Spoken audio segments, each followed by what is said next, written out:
It's okay. Off your mic. It's okay. Off your mic. Chai! Now wow, people wey suppose talk truth to power don't off mic. And if we talk, now 500,000 they go summer us, call them hate speech. But fear not, my ego don't come. Ingo torchlight every corner, nooks and cranny of all these bad people where they spoil our country.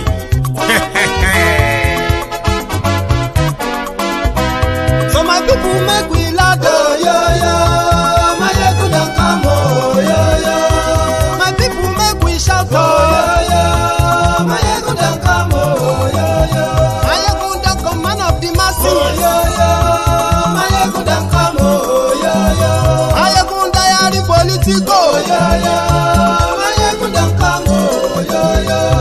this one not the off in mind. And in the touchlight every corner. Okay, some people be they holla say they want the power. Chai, them be promise us say we go get light and power. Them hustle sote they can't get the power. But now they know they do anything with the power. Every day, dollar just they get the higher power over naira. Still them talk say make we off mind. But thank God say my ego don't come. So my people make you ladder. My ego don't come. My people make we shout. My ego don't come. My ego don't come, man of the masses. My ego don't come. My ego die political. My ego don't come. This one not the off in mind. My ego don't come. Person where they do evil, no one make person talk. Them say that my egun, that man too they talk. He too they talk. Say my egun diary, he they hot like pepper. But every day then they take money in bulk. Woman picking, they the street they hawk. Still them talk say make we no talk. But thank God say my egun don't come. So my people make you loud. My egun don't come. My people make you shout. My egun don't come. Man of the masses. My ego don't come. My ego diary political. My ego don't come. Thank you.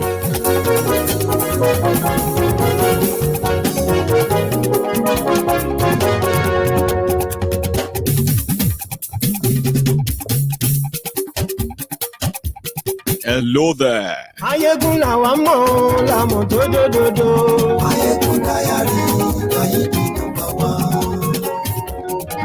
Good morning to you.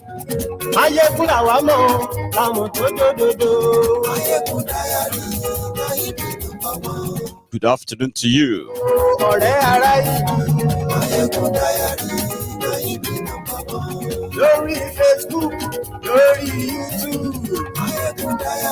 And good evening to you from wherever you are watching from.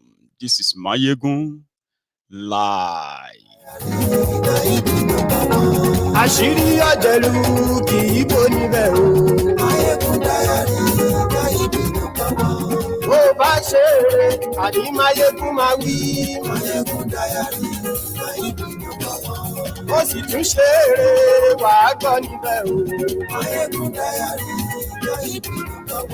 Máyégún diary political. Godfatherism. Yeah, share the broadcast. Invite your friends. Invite your not so friendly friends and tell them that Mayegun today. Ani Mayegun lawamo do. Mayegun diary. Yeah. Tell them. Ani esunraki. Mayegun today.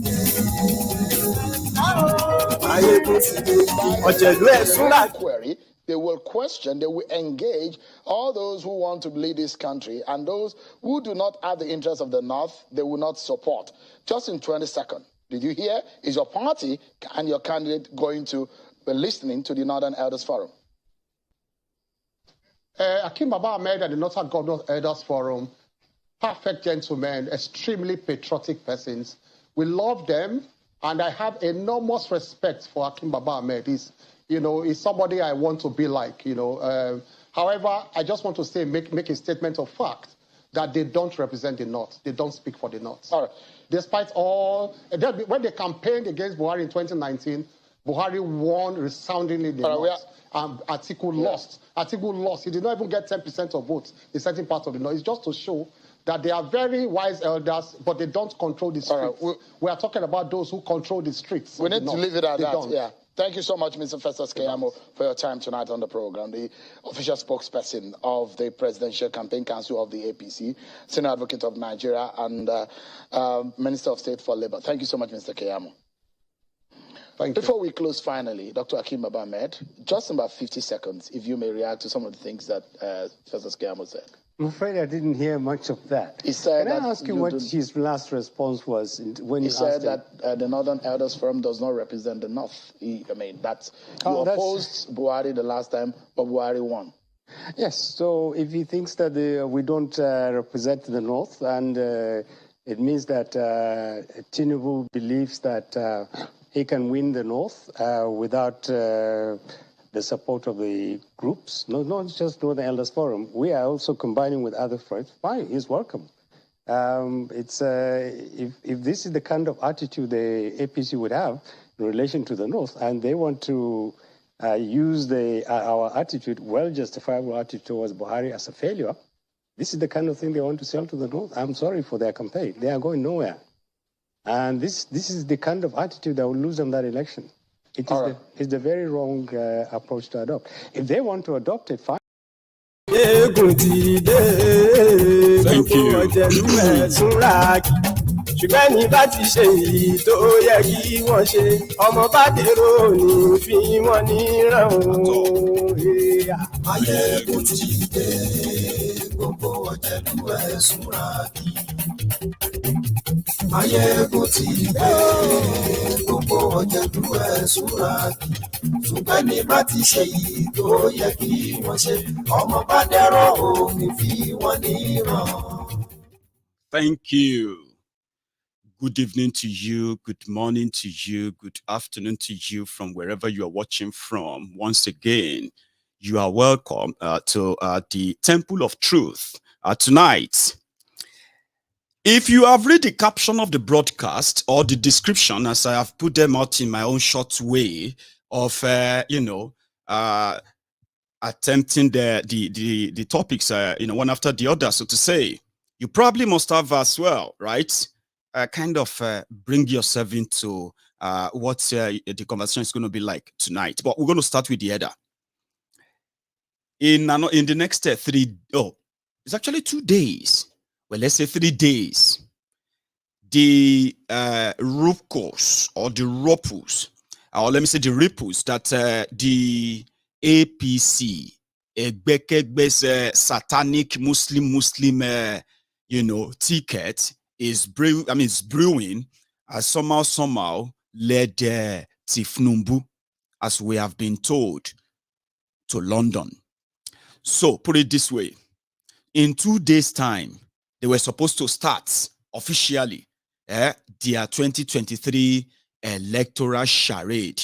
Some of it, which you can say, are going to be laced with violence, which is the right word, violence, and then laced with other one, which is other Vawulense of the snippet and all that comes out of their cocoons in their small places where they plan.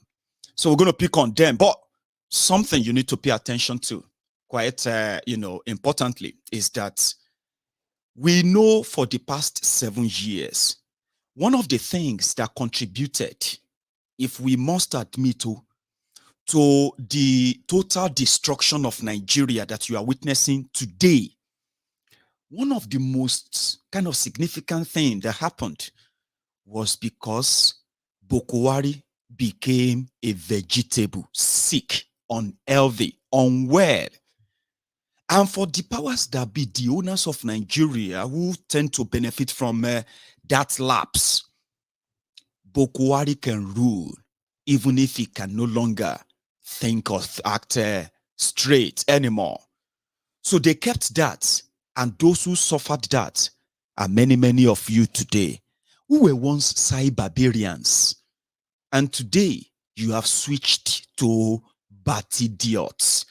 The consequences of that is not limited to the rest of you, the cyberbarians, including those who never even wished or prayed or participated in the emergence of a sick man like Buhari. Now, something is brewing again, and in this case, it is on the part of Tinubu. Now, in the last 3 years, Tinubu has been a regular visitor to different health practitioners all over the world. Normally, good leadership will start from being honest and sincere. For 7 years, in fact, just narrow it down, between 2016 and 2018, the entire populace was regaled with different lies of what was wrong with Buhari. Some agreed that he was poisoned through the air condition unit in his office, that they poisoned him in order for him, for whoever poisoned him to take over. And then they turned them into prayer warriors while Buhari was going under the knives in the UK. Now, in the last 3 years, on record, Tinubu has visited Maryland for knee surgery. He's visited this UK for more than 6 times, right? In one of them, he spent over 4 months here. They called it recovery. Now, you might actually love Tinubu, as many of you are. I'm talking about the Lagos Sabobaku watching me right now. But if you think that those who experienced the damages, the destruction, the looting, and the killings that happened and that are also happening under Buhari due to ill health, I mean, if you think those who experienced that are always going to look away watching Tinubu with 4 or 5 men holding him to stability and all that. Now, here is the point.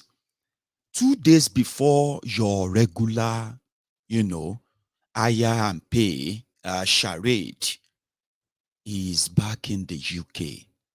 Now, he's going to be in the UK for the next 1 week. Remember, their Muslim ticket has already pitted the likes of fake Pastor Ruga, who was reported to have stayed away when his name was nominated as one of those to come and tell the people that it doesn't really matter. Religion is not going to be a thing, and on like that. And others said, no, they were outrightly excluded because they have stated their opposition to this ticket as well. This is inside APC. So, sorting that or not, they bundled Tinubu to the UK, just probably to get him that same jag that they gave to Buhari, that will last him for a few months, and then he will be back here again. Then it will last him for a few months, and he will be back here again, and all that. But listen, I know so many of you would like to go kind of the usual way, religious or emotional as it is. But there are 2 things that normally should jolt you, okay? 23 years after democracy. For example, in Lagos, 23 years of uninterrupted Tinubu's master plan and rule, right? Lagos would never provide a medical facility that can take care of a common commissioner in Lagos. That is one. Somebody said something a while back. He said, you would one day, right, come to the reality of how much it costs Nigeria, or how much Nigeria coughed out to the UK economy in order to revive and keep everybody part of Buhari together to be moving about enough, at least to appear as your Batidiots. It doesn't matter if he's probably talking rubbish or doing nonsense, right? Now, for 7 years, this is another one, talking about morality. For 7 years, the same Buhari, not for once, so not till now, ever thought of whatever I have managed to benefit from the UK healthcare system, paid for by Nigerians, so to say, that somehow, you deserve the same thing in Nigeria. I mean, they have budget for healthcare, don't they? They do. But many of you probably don't even know, or you don't care, because they don't exist. And you know that. Abi? 7 years that Buhari has been shuttling, spending billions of your money. Why the rest of you are dying of needless, sort of non-lethal sicknesses because of the poverty that they have dipped you into? This is just like a moral question now. Because before you go emotional or go religious, and then they said they are coming here to vacation. Now, this is what they put out. There is trouble in the paradise between PDP and APC. And as it is the, call it, political survivors of everyone. Where Wike came here on Friday or Thursday, he came to the UK after he got the hint that Atiku has dropped his name and completely ignored him in his campaign, council. Tinubu declared his own campaign council. They are dealing with that. People are saying they are like going to joke. Sabotage that. So Wike left Nigeria for London, possibly on the request of Tinubu as well. Remember that he said Tinubu made him an offer the last time he was here, right? So, in order for them to just use one stone to kill two birds, Tinubu will be in the UK for medical treatment of something nobody knows. Some said it could be for his Parkinson. Some said it could be for his, wetting his diaper and all that stuff. Some said it could be for his, shaking and all the stuff. Whatever it is, number one, dishonest people who cannot build an healthcare system that could take care of at least all of you who loved them. That's the moral part of it too. Those of you who loved them, okay? And so many of you who loved them, who don't like people like me, right? Who has done nothing to you, ever. Now, for 23 years of democracy in Liejiriya, Tinubu and the rest of those you worship, they still have to come down to the UK with your money stolen. Call it that. Because there are ways they call it authority stealing. The one that gives Tinubu the same benefits that the current sitting governors of Lagos State also gets for life. So that's your money. It doesn't have a job. It never worked. You know that. So bring your money down here to come and enjoy something that people like me work hard to fund. Do you get that? Same as you who work hard, and rather for them to use their resources to build infrastructures that actually cater for you. Something as simple as healthcare. 23 years, they are the poster picture of that failure. So he's back here. So back in Nigeria, in order to cover that, that lapse, Keyamo and the rest of them came out to the rest of Nigerians. They said that their own campaign is going to start in October, because Tinubu will be here receiving those injections, receiving those and other stuff, right? So instead of them to launch their campaign, they will rather meet and do prayer meeting. So prayer meetings, which will include all of their, normally their bishop and all that, who will come around and pray for Tinubu's health, for Tinubu's recovery, for APC, Egbekegbese victory, in order to further extend this, this mess. Now, let me tell you something. For those of you who probably feel a little bit emotionally weak, okay? If you are emotionally weak, it is easier for people to play on your own emotional weakness. For example, if you are religious, okay, they will make you want to ignore the failure that they are so proud of when those who were in charge or once in charge of your own affair, who failed to provide the real infrastructure, sustainable infrastructures that could serve millions, including them, only to run away to go and enjoy that same facility elsewhere. But back in Nigeria, where your own emotional, religious, and all that stuff are running riots, they can easily play on that and say, listen, anyone can go to anywhere to go and get medical care. You know that is a lie. Not everyone can go to anywhere and get medical care. You know it, okay?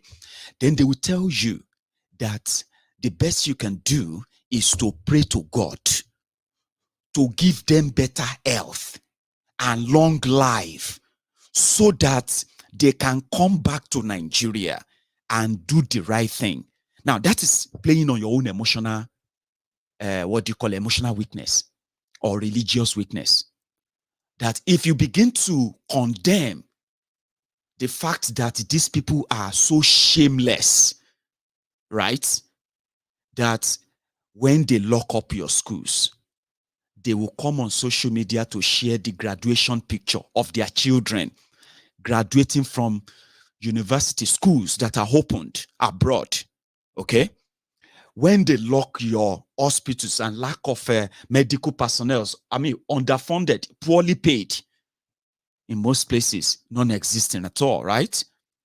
Then they would expect you to thank God, throw up a party for a Thanksgiving because they just returned back from a successful medical surgery from abroad. Do you get that? Now, at that point, every common sense will be put aside, and the emotional nonsense will take charge. So that is why, you see, when you see characters like that, and then you see people who say, no. There's so many baggages. But look at this. 23 years of democracy in Nigeria. 7 years of Buhari dying and coming back to life in the hands of the British doctors. Some of them Nigerians too, who left Nigeria. None of them still felt like they should, whatever they experienced here, because they have the chance, the capacity to do that for you in Nigeria. Now, I've told you, okay, when somebody says, whether you like it or not, Tinubu is going to be our next president. Story, listen to me very well. There are different categories of people, okay, who indeed are part of this big pond of degenerates who believe that doing same thing again and again, then expecting a different result is actually something wise, so to say. And in that bracket, yeah, here is the point.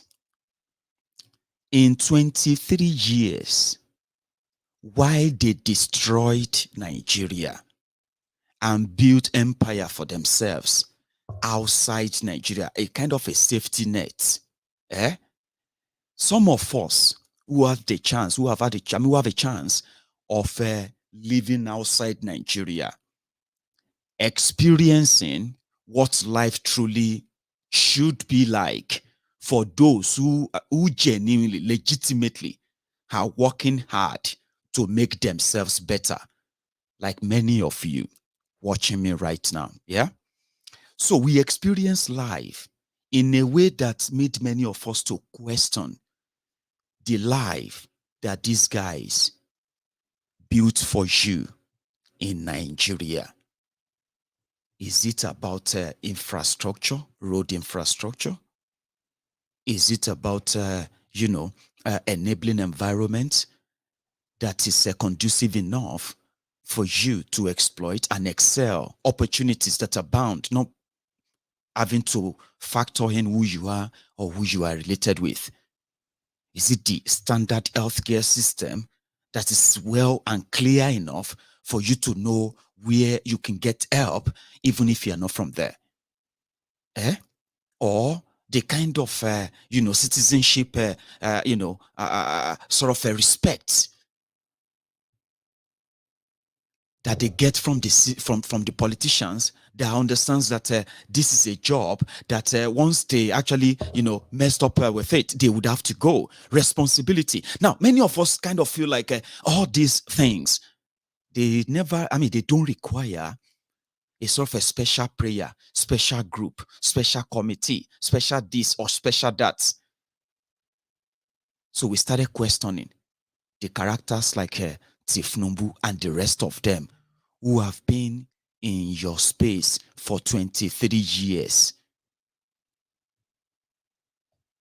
Healthcare, zero. Education, dead. Infrastructure, dead. And yet, these guys spend, and their family, they spend virtually half of their lives outside Nigeria, touching and feeling what life could be. But the moment they get back to Nigeria, then it becomes something else. So for people who have been in that other world, when we see the hypocrisy of the likes of Buhari and your politicians, it kind of saddens genuine people. But when you see those who are living outside Nigeria and they are hailing and promoting these criminals who never mean any well, not for you, not for anyone, and sadly, not even for themselves.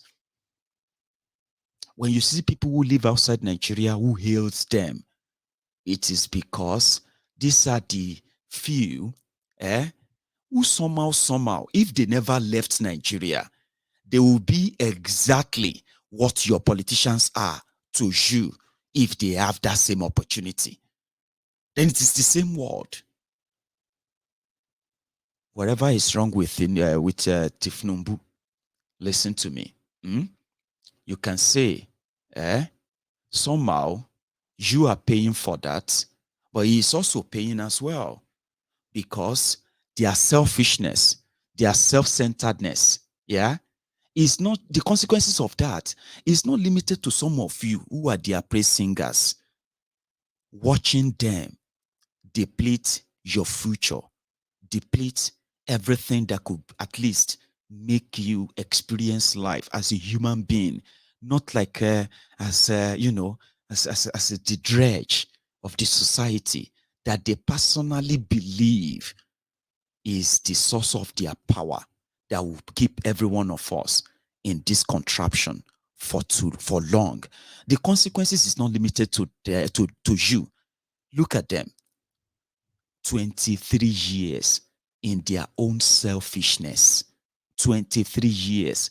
Lagos State, as an example, the mega slum of Lagos State, couldn't build a standard health center that could at least earn the trust of your own politicians who probably should have built them. And in 23 years of this madness, you are gearing up and you are warming up and you are believing these rogues again, that they probably have something to offer when you know they don't. Some are saying that maybe Tinubu, the Shetima and gang, they are waiting for Tinubu to buy. Let me tell you something. That kind of mindset can only somehow be entertained or have a place in the mind of a typical Nigerian. Okay, now such can flash your mind, but it shouldn't be something you really entertain and be like, no. There were those who believed that if Buhari would die and Pastor Ruga would become Presidential, and because of that, every vice, every negative thing they knew about Buhari that were so facts, recent history of his, they decided to ignore them. Because according to them, at least if Buhari, it will be the turn of Yoruba. It's not because they love Nigeria. Do you know that? So now, for those of you who are now here witnessing what today is, Buhari is still there, Abi. And if you think that Tinubu will buy, in my own research, usually cold-hearted people, wicked people, even if they on top wheelchair, they know they die easily like that. And in your case in Liejiriya, let me tell you something, that any of your roguish politician or the ones you dread and all that dies is not an example or is not an assurance to an end to your suffering, to the oppression that you are experiencing. In fact, there are hundreds and hundreds, if not thousands, of the likes of Tinubu, the likes of Atiku, and the likes of Buhari in young and old formats who are ready to do worse than whatever you think Buhari is doing. So wishing them death and all that is not a sort of a prayer that is going to guarantee you any kind of succor. Do you get that? So Tinubu is here for medical care, and also he is here to finalize and make a final deal to Wike. Wike himself, who is a sort of a wounded dog. You know his own story, you know his own history as well. Wike is here for his own political survivor. From what we have been told, do you want to hear me? Now, this one may sound like sort of a rumor. It's probably not always, not always rumors. And in some rumors that you probably would hear, right, I would say there are some iota of truth in them. They said that for the Peter Obi and his supporters, so for Atifu's camp believe that they will be treated just same way Buhari treated and SARS. You can make do with that information whatever you like, okay? But for Wike, to them, he has shot himself on the foot with his tantrums and all his maneuvering, anti-party, they call it. And in fact, he is considered as an enemy of the North. Now, in their plots, in the next few months, right, Wike would have no kind of, immunity or any kind of protection that will make him blab the way he's currently blabbing, especially with the load of corruption that is also waiting or hanging on him. This is Atiku, so which means they have a plan that the moment Atiku become president, Wike should automatically just find a way and go to exile, or else, well, you can ask those who have felt the pang of Buhari simply because of their relationship and their roles during the Jolantan's onslaught at the time. So Wike needs protection. Majority of them needs protection. Ortom from Benue needs protection too. For now, you know, Ortom of Benue is the only state governor in Nigeria that currently has a fatwa on his head, on his neck, right? Hanging on his neck. Yes, he has been declared wanted, dead or alive, after his tenure as governor of Benue in 2023 by the Miyetti Fulani cow herders of Nigeria. I don't know if you remember that, where they've declared him wanted. So Ortom himself is looking for protection. And from the internal conversation, right, Ortom believed that whatever you are witnessing right now about the Fulani terrorism and the rest, under Buhari with Atiku, unago they say, Ashe Buhari is even better. Just same way many of you are currently remembering that Abacha seems to be better than what Buhari is putting you through.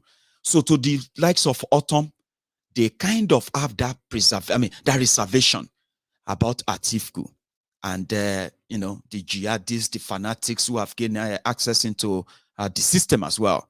So Ortom is also looking for protection, like running from fire or from frying pan to fire. Political survivor, they call it. So the two of them are in London from Friday, okay? Probably expecting Tinubu to join them. Now they are going to meet on a new agreement. Now that it's completely closed, that Atiku and Wike have parted ways just a while back as well. So whatever the offer will be, nobody has a clue until when Dino, that he was, they were asking Dino Melai just recently, they were asking him too about Atiku's plan. In one of his, blabbing and all that, right? I want to say, listen to this. That's from Yes, are you Dino narrowing the opposition strictly to the APC and ignoring the movement that the obedience seem to be bringing on board? If you saw what happened. No, I think we should take it one after the other. The first one was this statement on Atiku's national spread, according to Dino, right? Yes, are you narrowing the opposition strictly to the APC? Yes, are you narrowing the opposition strictly to the APC and ignoring the movement that the obedience seem to be bringing on board? If you saw what happened in Abuja a couple of days ago, that's beyond 4 people tweeting in the room. It looks to me like, there are now 7 people, and that 7 might be the number, the magic number, that Nigerians are getting. My brother, there are 2 sets of people running this election. Okay. Just like if you go to court, they said federal government against federal government versus Dino Melai and others. So in this particular case, you have Atiku and others. That's APC, Labour, NNPP, all of them are others in this regard. And I want to tell you that to assemble crowd is just for you to bring out money. Mobilization is very, very cheap in this country. People are hungry. If you go to Yanya, you go to Mararaba, people have been loaded in buses from Lugbe, from every part of this country to come and stand and say they are supporting them. But let it come to the election. I think Peter Obi was in Osun and he spoke in Osun, and we saw the results of a Labour Party in Osun. Labour Party had 2,700 votes, where PDP was counting 400 and something thousand. It is not about commercial mobilization of people. People are hungry. Definitely, if you go to Mararaba today, you say you need 5,000 people. With the blow of a whistle, they will assemble. And they will collect their 1,000 or 2,000 naira. That is what is happening. But we are not, it is not the march on the streets that will determine the votes. We are talking of proper votes, and Nigerians know that Atiku is speaking to the issues. We are not on a hype movement. We are not on a impression agenda setting. No. We are practical, we are real, we are interacting with the voters who will come and vote. I know a number of people who went for the Abuja rally who are saying that we have to go and collect our own. So, I mean, that is not what I'm talking about. So when I talk about APC, I talk about APC and others, all of them put together. Nigerians are wiser. Nigerians now know the truth. Nigerians know who will rescue. Obedience. They say Nigeria, politicians, like I said, that is where they put you. That's how they call that kind of talk, they talk in a condescending way. It's called talking down, like, people are poor. If we need 5,000 people, we just go there, go to Maraba Market, and you call them and say, yeah, come and do rally. It is true that the people have been made poorer. And 1,000 naira, 500 naira, you will also gather people. We have seen APC, Egbekegbe, under Buhari. They have done that many times in that same Abuja. People are poor, of course. But according to him, that's not enough. And if you see any crowd behind the OB and all that, I mean, they are just hired. I know some of you never loved that. I mean, you have been so raging since you heard that. Again, there's a part where, Dino, representing Atiku, said, put together. Nigerians are wiser. Nigerians now know the truth. Nigerians know who will rescue them. Nigerians know who will deliver for them. And Nigerians know that no regional champion has ever become the president of this country. No regional champion has become Awolowo was a fantastic leader with every sense of humility and order, very refined man. But because he was playing regional card, he never became the president of this country. Azikiwe played regional card, he never became the president of this country. Buhari himself, on 3 attempts as a regional champion, did not make the presidency. It was when he now went on the national platform, called Saraki, called Atiku, called Tinubu, and everybody put together. He ran on the national platform before he became the president of this country. So I want to tell you that we're not distracted by that imaginary position. Yeah. Okay, Mr. Dino, thank you so much for your time. But a quick fact check, Nnamdi Azikiwe was president of Nigeria, actually. So just a quick fact check. All right, thank you so much for your time. Take a short break. I said when he ran subsequently in the Second Nigerian Republic. No, but he was the first president of Nigeria. Azikiwe was the first president of Nigeria. Was he elected on the national platform as president? He was a ceremonial president. All right, we'll take a short break now. When we return.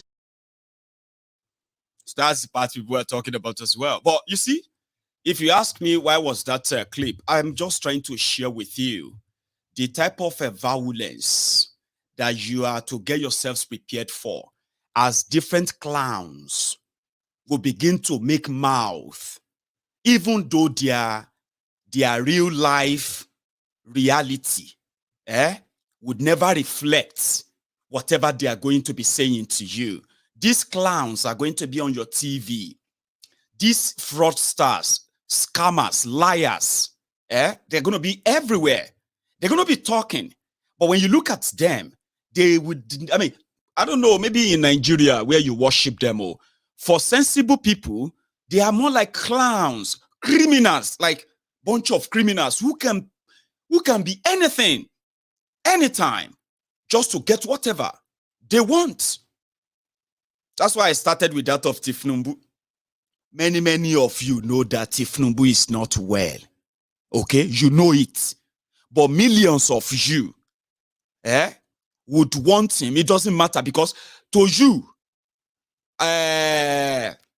Almighty Allah, Almighty God is the knowest. Is the one who knows when we are going to die, this or that.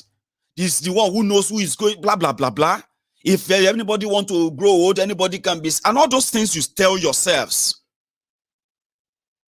And all the trauma you're going to put to yourselves. But the fact is, you know that Tinubu is not well. You know it. That one is a fact. Okay? If you know what is wrong with him, maybe somehow some of you will feel like maybe he should go and take care of himself. But it doesn't matter.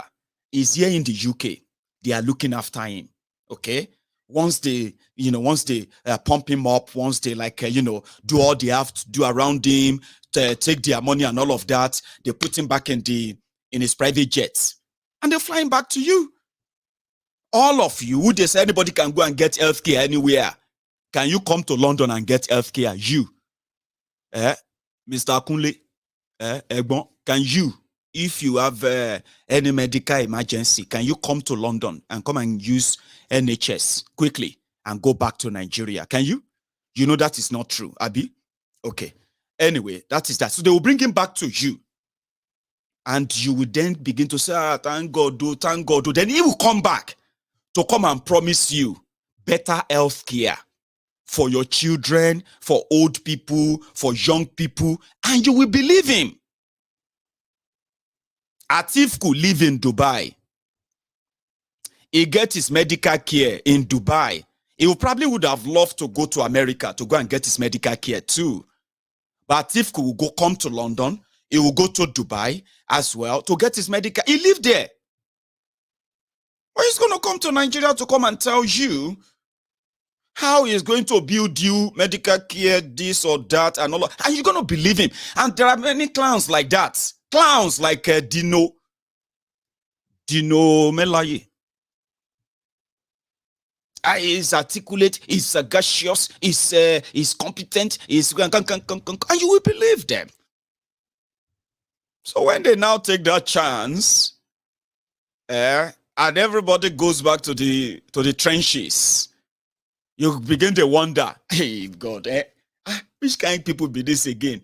God, come and save us from them. Oh God, please, God, I beg you, and the rest of that. So my point here is that it is Liejiriya, okay? And it is only Liejiriya that could allow them to do this again and again. You are just pawn on their chess table, okay? And being pawn on their chess table leaves you with no choice except the choices that they put before you. Somehow, you can be a rebel and just say no. I mean, just say no to the lies and see how that feels. How you can be far away from that catch-22 that many of you have found yourselves. So you don't get blackmailed emotionally because of this kind of characters. And it is only Nigeria that allowed them. Trust me.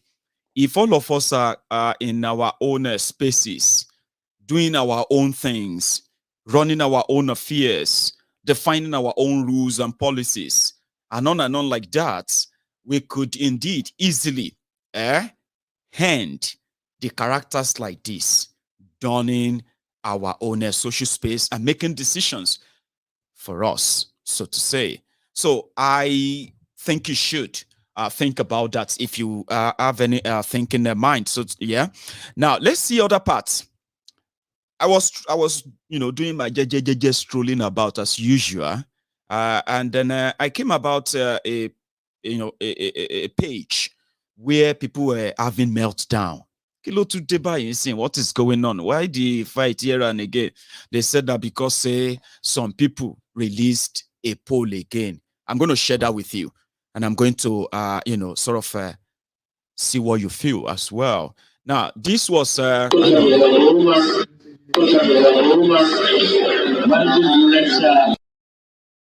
right. This was I think about a few hours ago, but it is this.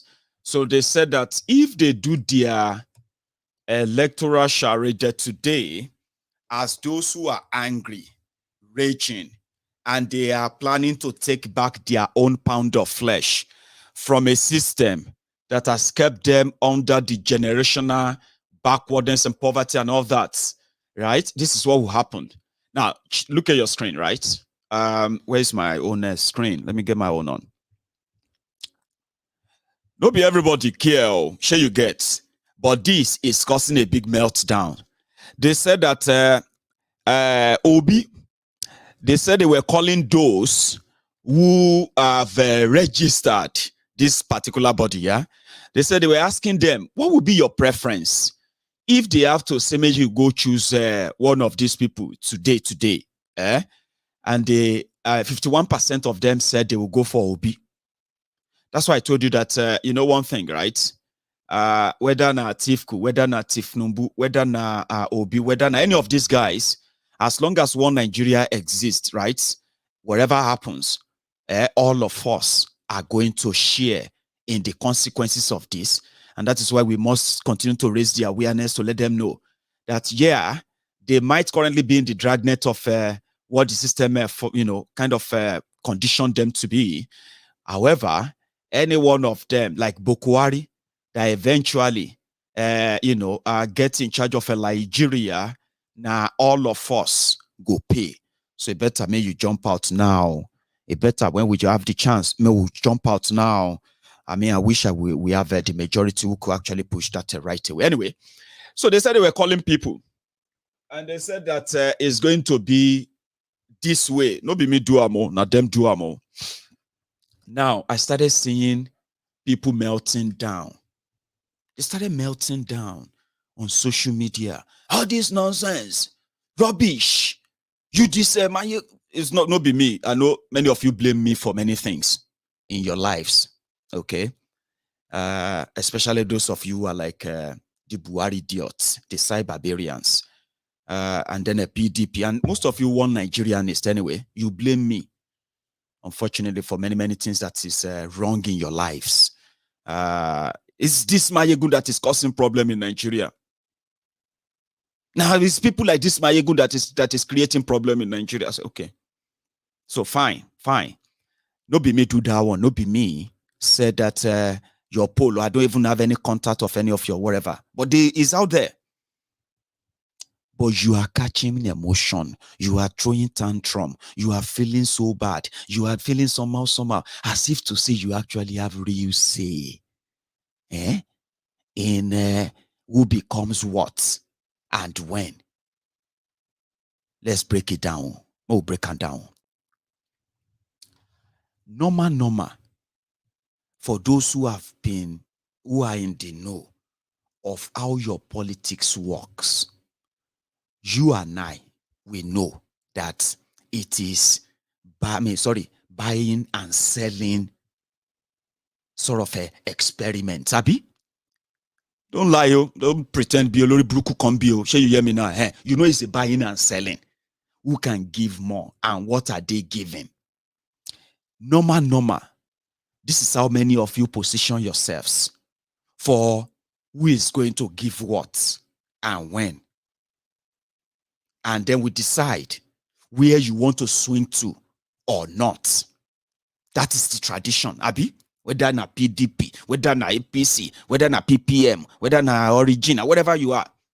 That is the tradition. So don't try to pretend like, we don't know that's the real thing, right? Now, whoever pays more, usually, will have the way. Even some of you will say, with the level of money that Adebutu's son is spending, it's going to, you know what I mean? You always kind of get to know who spends more. So in that regard, it is about what they will give to you or what you are going to get from it. It is not really about who is going to do what or not. In fact, some of you naturally believe that you don't expect them to do anything. That's why when they construct kilometers of road, no drainage system, and all of that stuff, right? You go and get Ankara, start dancing. Hey, Adukwe, for the past 32 years, we have been begging them to come and fix this road. Thank God, though, Arishekola has fixed the road. Governor Arishekola. You are so surprised. You are so happy. They say, let us thank them. I say, but the road no get street light. We thank them that they still do this one. We don't need street light. We'll do that one later.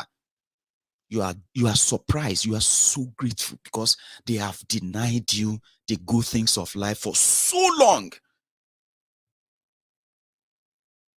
that when they finally say take, it is always like, man, we should just thank God that they remember us and all that. So you know that.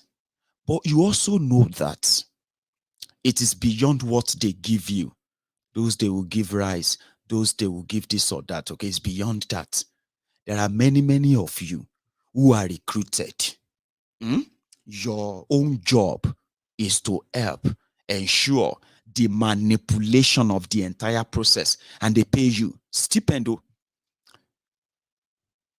And after all of that, beyond you, there are another layer of those who are going to fix every madaru that you all orchestrate and then you are part of.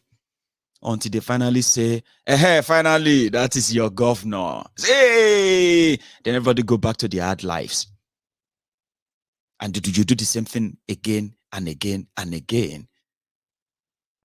So there is no point in you losing your mind. If somebody wake up tomorrow and say, who is going to win 2023 election? It's going to be Tinubu. You go there, lose your mind. Hey, God punish you. God, you are all wasting your time. Do you want to hear the truth? The truth is that, save for all of you who have different vision of what you think Nigeria should be like, when it comes to the set of all these characters posing as your saviors and rescuers, right? It is one agenda. And that agenda is called One Nigeria. And you know, if they ask us that in the next few days, Nigeria will be 62 years, they used to call her giant of Africa. Now, Nigeria has become the giant burden of Africa. Today, 62 years, one Nigeria. That is what you're going to get for another 62 years. Because if you understand the word one Nigeria, the coinage of it, without the consent of everyone that is dragged into it, yeah, then you understand why whatever those clowns tells you now, if you are smart enough and you value your own mental health, you will never lose your mind. So if they like, may then say Atiku will, the other day then say Tinubu go win. Tomorrow the fit tell you say Atiku go win. But that's how you are going to be going through that back and forth. But there's something that can save us from all of this. And that is break it up to save lives. Peter Obi is one of the candidates who says something about that. The first candidate of theirs who says something similar to what I just said now was Omoyele Sowore, the one that they probably have told you, you know, is your enemy, as some of you have chosen. Omoyele Sowore said, Mayegun, I agree with you that you see the way Nigeria is, it will never work. But there is also something that I want you to remember, to know always, Mayegun, and that is with the characters who have been part of this system and who are still part of the system that brought many of us to this stage, a stage of telling ourselves the truth, that if we really care about progress, peace, unity, and development, right, everyone should go their separate ways. When we say that, it simply means you can make decisions and act on them in your own part of Nigeria, yes, without any other part having to be part of those who decide on that under this unitary fraudulent system of government. Sowore said, I agree. But do you know why they will continue to get support and then funding to wage war against any part of Nigeria that wants to go away? It's simply because the characters that should normally make the reasons understandable to the people they represent, the values, the tradition, the culture, the identities of those they represent in Project Nigeria. Are you with me? Those who are part of that Project Nigeria, that should explain the reasons why Yorubas will do better, Igbos will do better, Hausas and Fulanis will do better, and in every part they found themselves that they legitimately own as theirs. So to say, if they are not part of this entire forced contraption, But the Yorubas that is part of Nigeria, the Igbos that are part of Nigeria, the Hausa, Fulani, other ethnic, 200 ethnic nationalities that are part of Nigeria and their representatives, they are more interested in what they are going to get for themselves than what their people truly deserves. So Sowore came here and he said, Mayegun, I agree that for progress to come, then definitely every region needs to handle their own affairs. But it's never going to happen, Mayegun. It will never happen with these guys. Whether they are PDP, APC, Labour, or NNPP, or whatever party they call themselves, it's never going to happen. Why?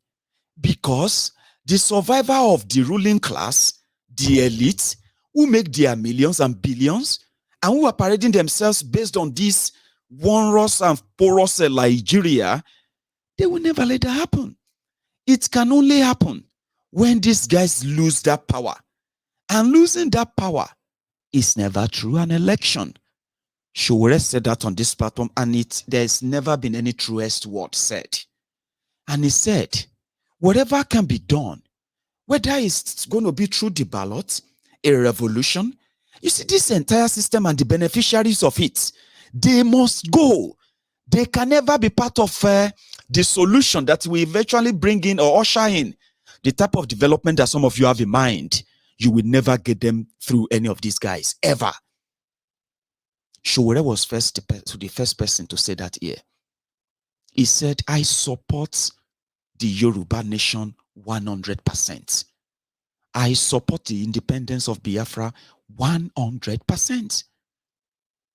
But according to him, with Yorubas here, the Igbos there, and others here and there, apart and pursuing their own their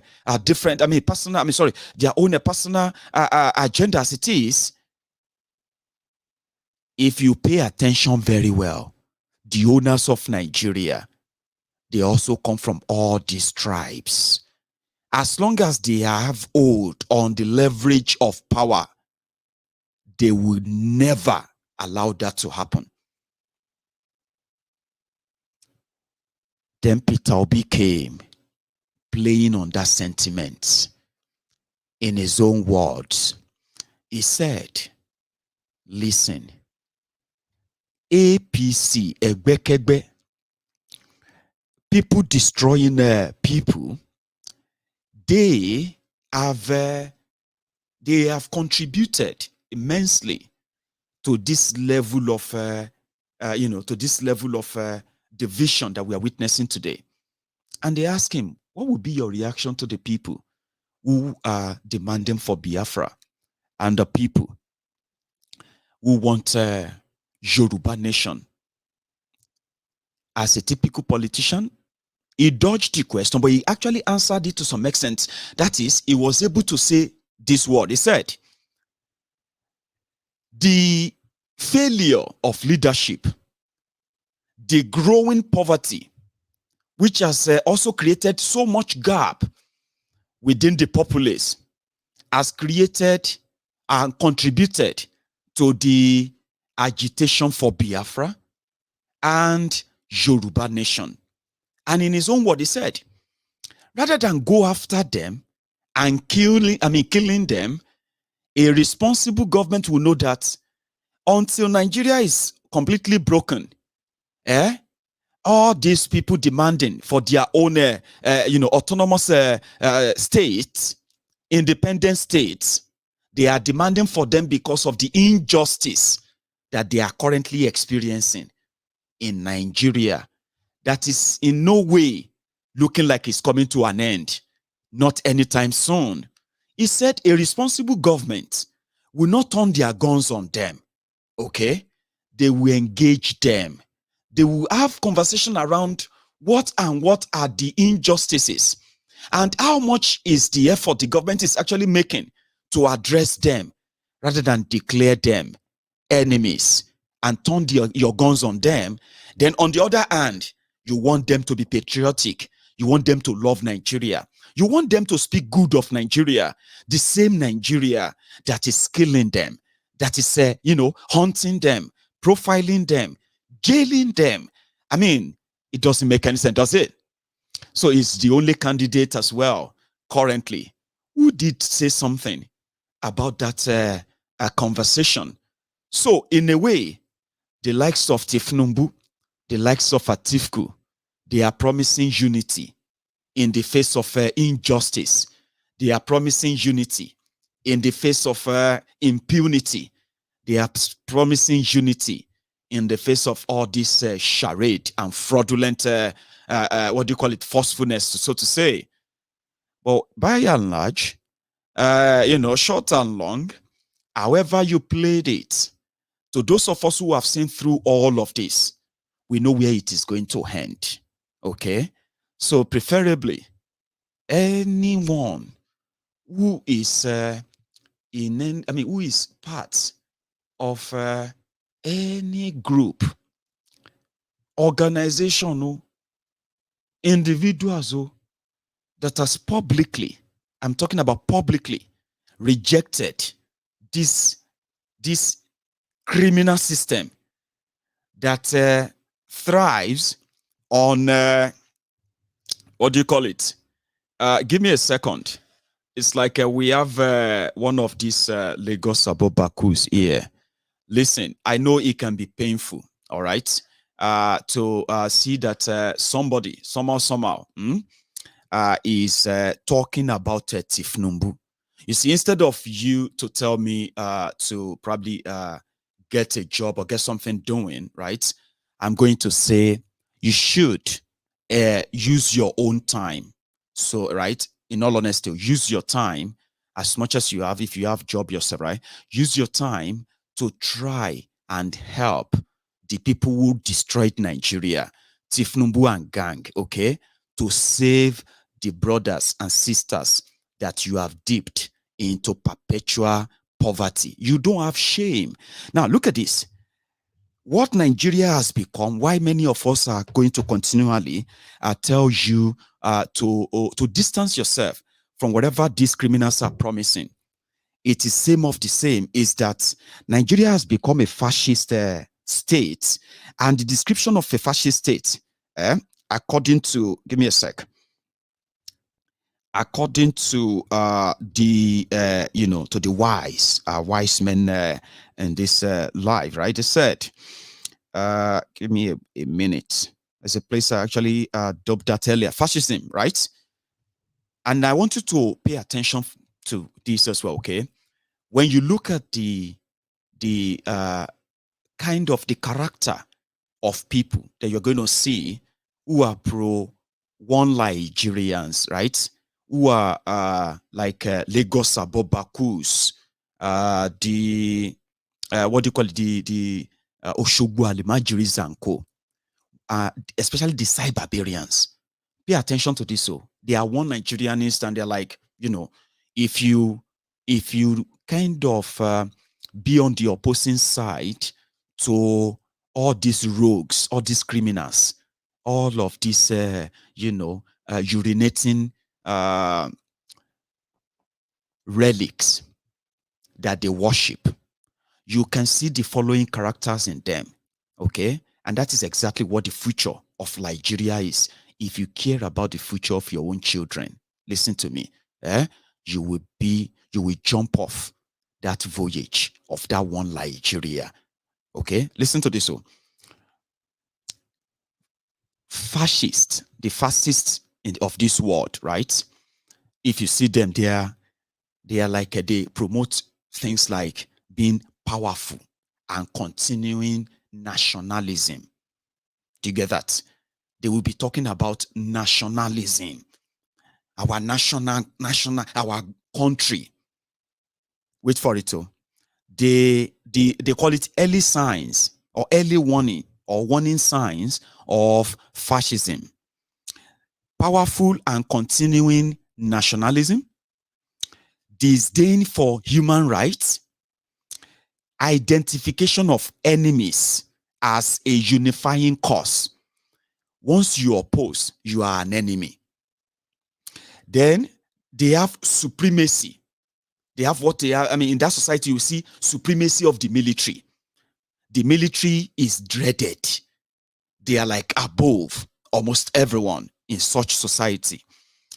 Rampant sexism. For example, women are limited to this. Men are expected of this. There are kind of expectation in that society, right? Then they have a controlled mass media. They control the media so that they feed you with whatever they want you to be repeating, okay? They program you and all that, okay? So they have obsession with national security. Every small thing, they would say, for the sake of national security. Oh, for the sake of national... They don't care about any national security, oh. Do you get that now? Any small thing, they'll say, national security. National security. No. That's fascism, okay? Then they have the obsession for it. They can kill you because if they kill you, they'll say they killed you because of national security, okay? Now, they have religion. In that society, you have religion and government intertwined. That is when you will see politicians using God in place of hard work and responsibility. I am opening this all in the name of the Father, of the Son, of the Holy Spirit. Or I am opening this hospital in the name of Almighty Allah. Bismillahirrahmanirrahim. They say, in the name of Allah. Meanwhile, the hospital will have no medical equipment. The hospital will have no real anything at all, you get?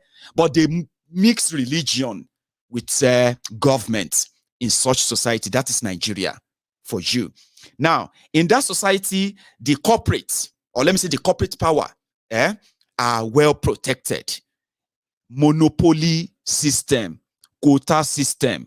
You see, you have billionaire, the richest man in Africa, quota system billionaire from Nigeria, the man that they shot Nigerian border for, and they gave him the extra key to open the border and bring in the same thing that they are killing people for if they find them in Nigeria. Monopoly and all that. The man that can construct a refinery, but the entire country, Nigeria, couldn't maintain a refinery, talk less of building another one.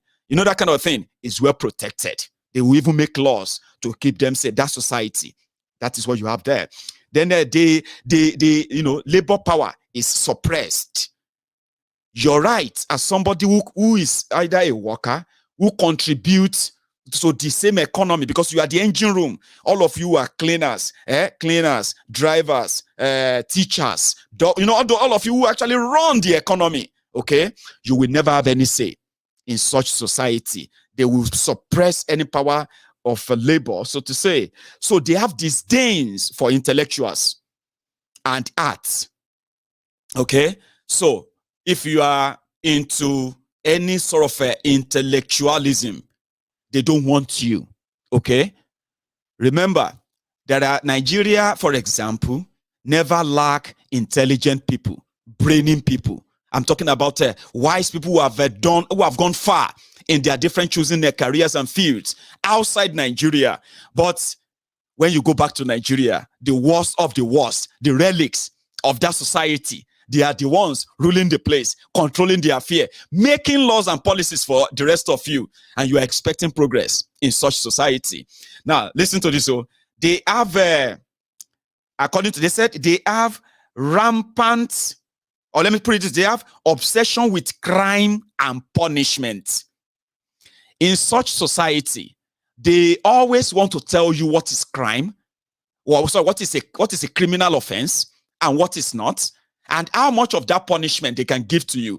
In Nigeria today, thieves who publicly looted the public fund, who are sent to jail. Some of them still standing trial, and they are still politically relevant, choosing who is going to be who, even themselves running for offices. In such society, there's always obsession with crime and punishment. Therefore, it simply means in that same system, you go see somebody will go jail, and then you go appeal. Then they say you win election, he become a senator to go and make laws against what? Crime. Such society. They are called leaders in Nigeria, a bunch of criminals that you worship and celebrate. Okay. Now, here is another one. They have rampant cronyism. Cronyism and corruption. You know, in Nigeria, what you have is who knows who. Abi, Shemukparo, Nalai. Obi, who knows who. Majority of you are existing for. Those of you who have not had the opportunity of knowing who, you are joining us now to complain, Abi. But the moment you get to know somebody, if he be your counselor, if he be somebody in all of these roguish groups, that's what you are looking for. Cronyism, where you have proxies and replace and all of that stuff. That's what you are known for in Nigeria. And corruption. In Nigeria, people don't hate corruption. Oh. Many people just don't like that they are not the ones benefiting from that corruption. Oh. No this and no peace. Do you get that now? No this and no peace. They don't really hate corruption. Okay? They just sometimes, they just most times don't like that they are not the ones that is benefiting from that corruption. So they join us to speak up. Yeah, this government is bad. The moment they say, they have given Tamba Bioko, they don't give him appointment. Essay to the governor on social media.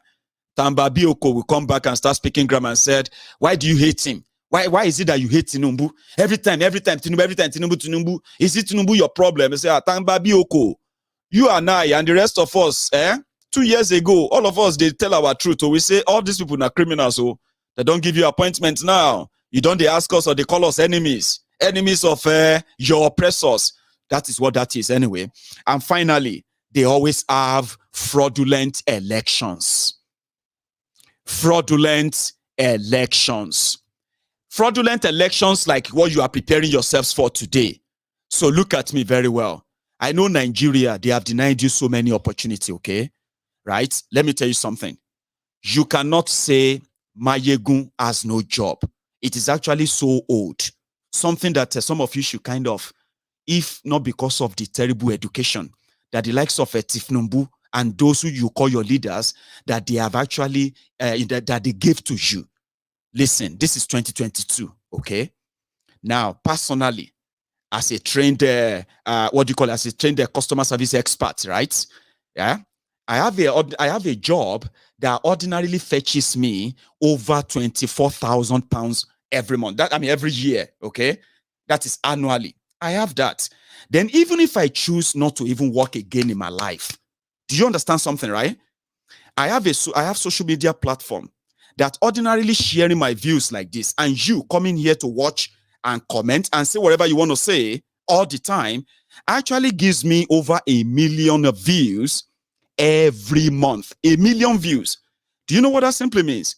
I could choose not to work again. So it is so lame that so many of you are like, who are supposed to be living in that same world today. Let me tell you something. Now, so many of you are so talented. So many of you are so gifted. So many of you have so many things that the world could probably learn 1 or 2 things from. In fact, so many of you could indeed build a community, communities that are contributory to your own development if these criminals created that enabling environment for you. Electricity, you know, get. Okay? You don't have electricity. Talk less of having stable internet connections, unlimited internet connections that could indeed probably somehow showcase that hidden gold mine in you. So it is lame, it is old, and it is totally ignorance for you in this 2022, where Mayegun, as of today, where you can type it on your Google and say, this Mayegun's diary, how much is the worth of Mayegun's diary as a platform? Then you will begin to understand why so many of us are only speaking up today simply because no matter what we become, no matter the successes we actually earn, no matter how much we grow, Nigeria will continue to be a threat to people like me, to people like you, hardworking people everywhere who could easily have enjoyed their hard work and sweat. They don't have any business with your politicians. We don't have any business with your government. They failed to create a society that could be a society of love, care, and others for others. Not the one with sociopathic criminals like many of you, like your leaders.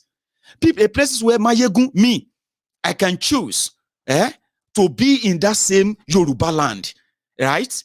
A peaceful, crime-free, prosperous, not an impoverished place where everyone is looking for who to take advantage of. Do you understand what I'm saying to you?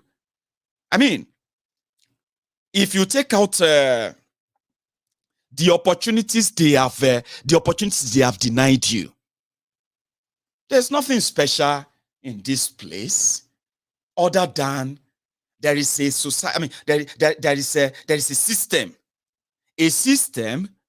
that doesn't have to check if I am black or white or green or brown before I can actually have access to opportunities. Not because I know somebody or trying to know somebody or anywhere. Do you understand that? That same opportunity, that same system is what many of us are speaking up against. Because today, many of us who work hard for our money, I work hard for my money, okay? And every penny of it, every penny of my money is worth the effort I put into them, okay? So now, if I say I'm going to Liejiriya, let me go and enjoy my life. Let me go and meet my family, friends, neighbors, people we grew up with. Then I would have to what? I would have to remember that, somehow, I may get robbed. I may get kidnapped. If I have any medical emergency, I may actually die because I won't have access to it. If, if I decide that I just want to go on different tour on the different part of my own region, I will be told it's not safe. At the end of the day, people like me, I would have to take my money and go elsewhere. The only thing that I ended up having to contribute to Yoruba land is to continue to send you money. So don't ask me to go and get a job. I can give you a job if I was hiring, okay? Because ordinarily, many of you who are doing Bambiala behind all of these politicians, many of you who are licking asses, those of you who are chasing crunch, who are chasing crumbles from the tables of these politicians, you could have actually excelled like Mayegun. Many of you, if Nigeria of 23 years of democracy, if now only electricity they gave to you 24/7, there are many of you who would have created your own businesses and maintained and sustained them, even though it may not be easy, because it's not easy anywhere. But you probably would have done that instead of becoming a vuvuzela, a beggar, ass licker for politicians. And look at me, you are now calling me your enemy when I have not done anything to you. I have not done anything to you. Absolutely nothing. But in a way, this beggar, this beggar that is defending his roguish criminals who found Mayegun as an enemy wants Mayegun to go and look for a job. I mean, how lame is that? I'm just saying. You may not have thought about it that way, but I'm saying it to you, okay? Today, there are many of you who would have to beg people in order for you to be able to pay for hospital bills. You have to beg people before you can even pay for pay for your for your children's school fees. There are many of you who have to, young people who have to go and sell your bodies, ladies who have to go and sleep with politicians who took away all these opportunities from you. And today, you see Mayegun and say, shut up your mouth. You are enemy of progress. When I have not in any way been part of those who have contributed to your backwardness, generational poverty that has kept many of you under their wrap for so long. The society they created is the one that is a danger. I mean, that is so, dangerous, so to say, to every one of us, including you. You may not be thinking, oh, I understand, though. It'd be like one guy, when I said that if Tinubu is coming here to come and get medical care, the guy is living in Ghana. They say, there are many Nigerians, Yorubas and others who have relocated to Ghana. Some of them who are like APC, Egbe supporters, they are into Yahoo. So they say Ghana, if they see with them in Ghana, they are Yahoo in Ghana. So this guy came and he said, you are so senseless because you said that Tinubu is coming here to come and get medical care. Buhari Pro Max. And I said, well, I want to be, I want to near. Yes, I want yala ya enle. I want one was senseless. I just, just that's both as usual. And then then the guy came and said, if to say your father fixed Nigeria, or something like that, like, if my father fixed Nigeria, I will not be living in Scotland. Or something like if Tinubu is president of Nigeria, I will not be living in Scotland. They say, weary, you are living in Ghana, where they have somehow, managed to push you, the place where your own little chance could push you to. And from that Ghana,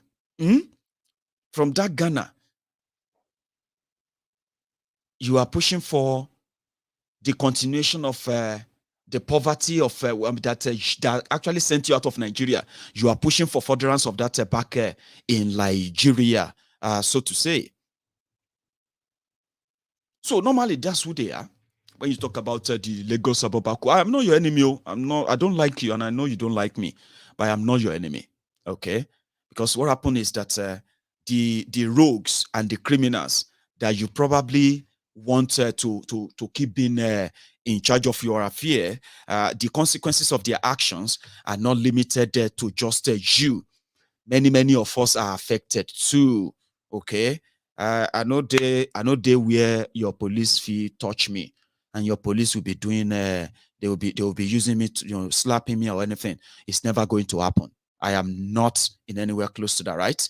I'm not closer to where your DSS or your other criminal roguish groups who are supposed to keep you safe, provide security for you, are busy hunting you down, profiling you, freezing your account, chasing you here and there. I am not close to any of that. I don't have Nigeria.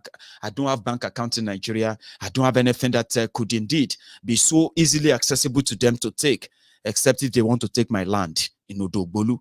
And they can take the land anyway if they want to as well. But apart from that, I am not. But every day, all your wishes and all of that for the continued existence of Nigeria under this arrangement is a threat to me. It's a threat to you. It's a threat to all these rogues that you are also defending. To the point that if they have medical emergency now, they have to bring them to where I live. The same place where I can easily just take my car now and drive down and go and see my GP. And my GP, I say, I want me, you scan me, do this, do that for me. But they have to come here because indeed, if you come into the medical centers, hospitals here in the UK, you will feel it that you are within the medical space where people can tell you what's in the wrong, what's in there with you. Do you get that now? So, I am not your enemy. And what we want is that I know as long as Nigeria continues to exist in this arrangement, people like us are not safe. You are not safe, okay? Forget about all this, okay? Forget about all these other things I've told you. Even you watching me right now personally, who is not even like against any of what they are doing. You are even supporting them. You know you are not safe. Everything they represent is to endanger you, but you are not saying it that way, and you want to turn everybody to Dabi Moshida. So I get my own small money that I work for, like many of you too.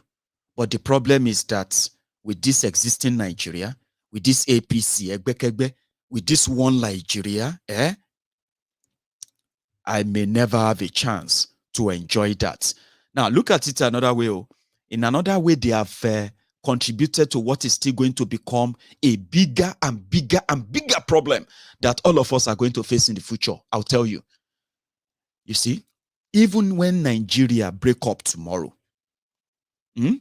let's say Yoruba nation comes tomorrow, the damages that the likes of this Tinubu and gang, they have done to Yoruba land, to Yoruba people, I'll tell you one of them. And maybe some of you should start thinking now as well. The longer Yoruba is still part of this contraption under this arrangement, the sadder and more unfortunate that future is like going to be for us. And I'll tell you, In 1999, when Nigeria get democracy, this fake democracy, that was 23 years ago. As degenerated as Nigeria has become today, as grown as the basket of the poverty, or let me say the poor people, the number of poor people in Nigeria continue to grow. So in the last 23 years, look at all of the young children that were given birth to 23 years ago. They are no longer children. Oh. They are adults. So many of them are married. Some are not married. They have their children they are taking care of right now. Life is eating them so bad and terribly that if you ask what made that happen, go and check the type of education they gave to them. As all of you are trying, as all of us who are struggling through life, trying to make the best of what we can of our own lives and our family with what Nigeria is throwing at you and throwing at everyone. What you don't know is that there are millions of other Yoruba sons and daughters that were abandoned, just like millions of them have been abandoned as you are watching this video today, as they are promising you this and that. In 23 years of democracy in Nigeria, ask yourselves, how many of you who are 23 years old today, watching Mayegun right now, from any part of Nigeria, how many of you can say, if Nigeria continue like this in another 5-10 years, you will survive? Be honest, 23 years of age, those of you who are Yorubas, who were born 23 years ago when democracy started, they abandoned you. They ruined your education. They ruined your dietary through your own, the type of healthcare system, the access to food, and every other thing that you've experienced in your lives for the past 23 years. Today, so many of you are uneducated. Many of you are miseducated. Some of you are graduates today. You are unemployable. The type of skills they gave to you will never put food on your table or feed your family anymore. Now you just have to resort to something else just to get through life. Many of you that were given birth to 23 years ago, this is not a cause, so you are going to be poor for the rest of your lives. I am not trying to make you feel bad. I am trying to make you see the light, because 23 years ago, you never knew you are going to be Nigerians. Did you? Your parents who gave birth to you, they had dreams. 23 years after, and you are living in Nigeria today, tell me, how many of you can boldly say, if Nigeria continue like this, Mayegun, sir, I should not lie to you, sir, what I'm going through in Nigeria. And you know why they have incapacitated you? I figured it out. They started incapacitating us as Nigerians in Nigeria through the type of education they gave to us. The type of education they gave to us is the type you can call the servitude education. The one that programs you and prepares you to just say, yes, sir, yes, ma, just obey and go. If you dare question the obvious, you are going to be outcasted, or you're going to be called a rebel. And then at the end of the day, if you end up having to fight through life and make it, you to be on your own. Now, those they conditioned, all of us, they conditioned to be obeying yes, sir, yes, ma, respect elders, respect this, respect that, respect pastor, respect imam, fear this, fear that. All of us, they conditioned to that part. They ended up making us become people who can't think for ourselves, people who are not confident enough to take decisions, people who cannot see through, who cannot see anything through in life. Education they fed us with prepared many of us to exist just for existence sake. We are going to be poor for the rest of our lives. This is not a matter of God is going to make you rich. Many millions of you are programmed, and you're going to be poor for the rest of no amount of help. Now, I use this frame of 23 years ago. This is a recent history, okay? Whether you are PDP or APC, I don't give a damn about that. I'm talking to you right now, just to let you know the effect that those who never got real education, they will lack social empowerment enough that they could even empower themselves. They would have to rely on whatever the system actually thrown at them. And they will have to survive through that as well for the rest of their lives, because they will never have the educational qualification or the type of educational, sort of booster that they needed to be empowered and be responsible themselves. And it is deliberate. So 23 years, now you have jobless young people all over the place. So what do you think is going to happen when we get Yoruba Nation? We're going to start educating adults. We're going to start a mass re-education. We're going to tell people that they can think for themselves. We're going to tell them that they can think and act on their own enough that they can be responsible for their own actions. We're going to tell them that they shouldn't blame devil or God for whatever they choose or do. Are we going to do all of that in order to change the orientation of everyone? These guys deliberately put everybody in disregard in order for them to keep you under their control forever and ever. So you can call me your enemy, even if I have done nothing to you. You can call me the enemy of your progress, even if you know that I am not anywhere close to even seeing the progress in you at all. But whatever it is, you will never, ever have to one day call me one of them who did this to you. I am not one of those who did this to you or doing this to you. I am one of those telling you that you can think outside the box. You can actually be a rebel in a system that doesn't give a damn about you. A system that wants you to exist for statistics' sake. And that somehow is a threat for those who have tasted their freedom. I have tasted freedom. What is freedom? Freedom is when I can do what I want whenever I want under the legal limits. Because that is why you have laws. Laws are meant to remind you that you can do all you want whenever you want under the limitation of the law. A system that so many people are kind of angry with, like, why do we have law? Why do you have to say this? But fine, I can do whatever I want, ladies and gentlemen. If you look at most people who kill behind all these criminals in Nigeria, they are not queuing behind Tinubu. They're not queuing behind Atiku because they love Nigeria. You are not queuing behind Tinubu because you love Nigeria now. Tell yourself the truth now. Abi, you are queuing behind Buhari because you love Nigeria, and you are seeing what is going on right now, and then you say, oh, it's because I love Buhari more than Nigeria, or you love Tinubu more than... You're not doing it because of that. Many of you are doing this because of what you are going to get. Many of you are doing it because of the fear of poverty, okay? But none of you could do what you want whenever you want. You do what you can. You do what they dictate or expected of you to do. That's not the word that you should, in a way, never feel threatened. I can go wherever I want, whenever I want. I can do whatever I want, whenever I want. I can buy whatever I want, whenever I want. Reasonably so. That is the freedom of what so many people are actually looking for. And that's why I said that, you see, if I see anyone who is bold enough to say, this system, I would do everything to contribute to its end, that system is what you are bringing to an end. And that's why I said that if you love Nigeria, you should break it up. Breaking it up is simply that let all the criminals go back to where they come from. May everybody go deal with their own criminals. They say if we get Yoruba Nation, right? They said that the same criminals are still going to be in charge. I say, okay, you wait and see.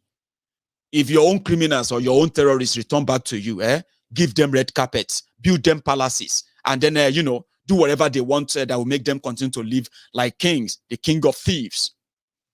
So that is why I said that, Nigeria is a threat the way it is currently structured.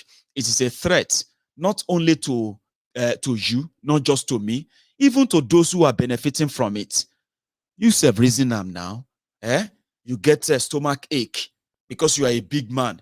They have to go and start a plane. And they have to fly you 14 hours to America to go and treat a stomach upset.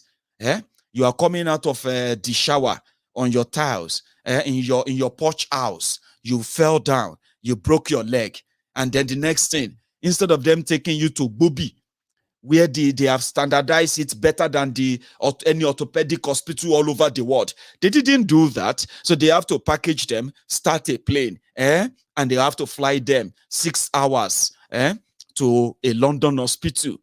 And you, the mumu, You are back in Nigeria praying to God for his quick recovery. And we are praying to God for your quick recovery, sir. Shade those ones, they like themselves. Who likes themselves enough that they deny you the good things of life? They deny themselves too. So you can see me as your enemy. You can say anything, but I understand that you will only say all of that because you are a fraudulent one Nigerianist. Tell yourself the truth. That's the truth. You don't like me, not because I did anything to you, not because I contributed to your miserable lives, not because I contributed to the national grid that is collapsing. Epilepsy. They say collapsing national grid. It be like they say UK national grid collapsed. Electricity gone. No light in London, no light in Glasgow, no light in Edinburgh, no light in Belfast, no light here and there. And they are saying that, oh, they have brought the light back again. Oh, thank God, it's only for a few hours. If no be say una don mad, are you with me? So that's the point, too, that I didn't do anything to you. I did not pay the terrorists that are killing you. The point is, the people who are hurting you, they are hurting themselves too. But they don't care since you don't care. Let everybody hold their own thieves. No be fights, okay? If Okorocha, Oples Uzodigba, Devulumayi, and the rest of all those rogues from Eastern Nigeria who have contributed to the backwardness of the Eastern Nigeria, contributed to what has now become the most divided Liejiriya today, in either through their collaboration, their silence, and what have you, the Igbos can deal with their own criminals. Let the Arewas go and deal with their own criminals. And then let us in Yoruba land deal with our own criminals and the Agberos they have created. Do you understand that now? So if you are asking for Yoruba nation like me, I want you to remember that the damages done to us by Nigeria is beyond the economic damages. We can recover from the economic ruins that Nigeria has brought upon us as a people. 62 years of generational poverty, 62 years of ego better. Now, many of us are fathers. Many of you are mothers today. Many of you are parents now. Now that you are parents, your children are now shouting up NEPA in your lifetime, and you are still there shouting, come back home and come and break it now. Look at this idiot. Go and look for a job. Jobless beggars telling somebody who has the same better life, if not better, than the criminals that are ruling you or leading you, is asking me to go and get a job. Baba, it go hard though. Do you understand that now? It go tough. But the same thing is this, right? Just remember, the choice that you are making is not only limited, the consequences of the choice you're making is not only limited to you, it affects those who don't want to be part of that nonsense, okay? So if Tinubu and gang comes back into Yoruba land, yeah, you will realize that, like I said, the damages they have done to us is beyond the poverty they have created. We can recover from that somehow, but there are some things we will never be able to recover from for 6 generations. Baba, you know what that means, eh? There are many of you. There are many of you today in your 50s, in your 60s. This is the Liejiriya you have known. The one that you witnessed when you are like babies or kids. Now you are grown up to old men and women in your 60s. So, this is Nigeria you have seen. And you can be very, very honest with yourselves that now this last 23 years alone, that I used as an example, when Yoruba nation comes, the ticking time bomb is the number of this disgraceful Yoruba sons and daughters who are lost completely in this charade and in this contraption called Liejiriya.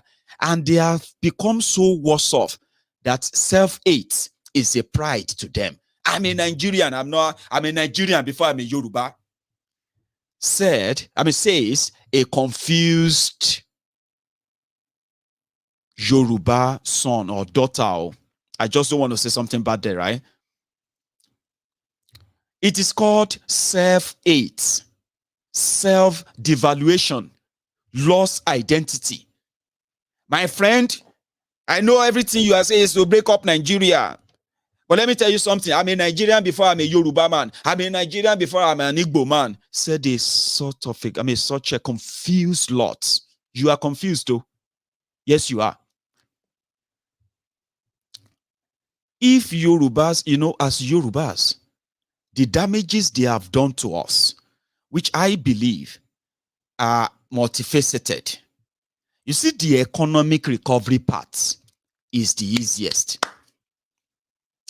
Dealing with the rogues who put us in this mess, we know them, we know their names, we know their family, we know where they keep all their properties. We know them, but we cannot touch them because Nigeria protects thieves.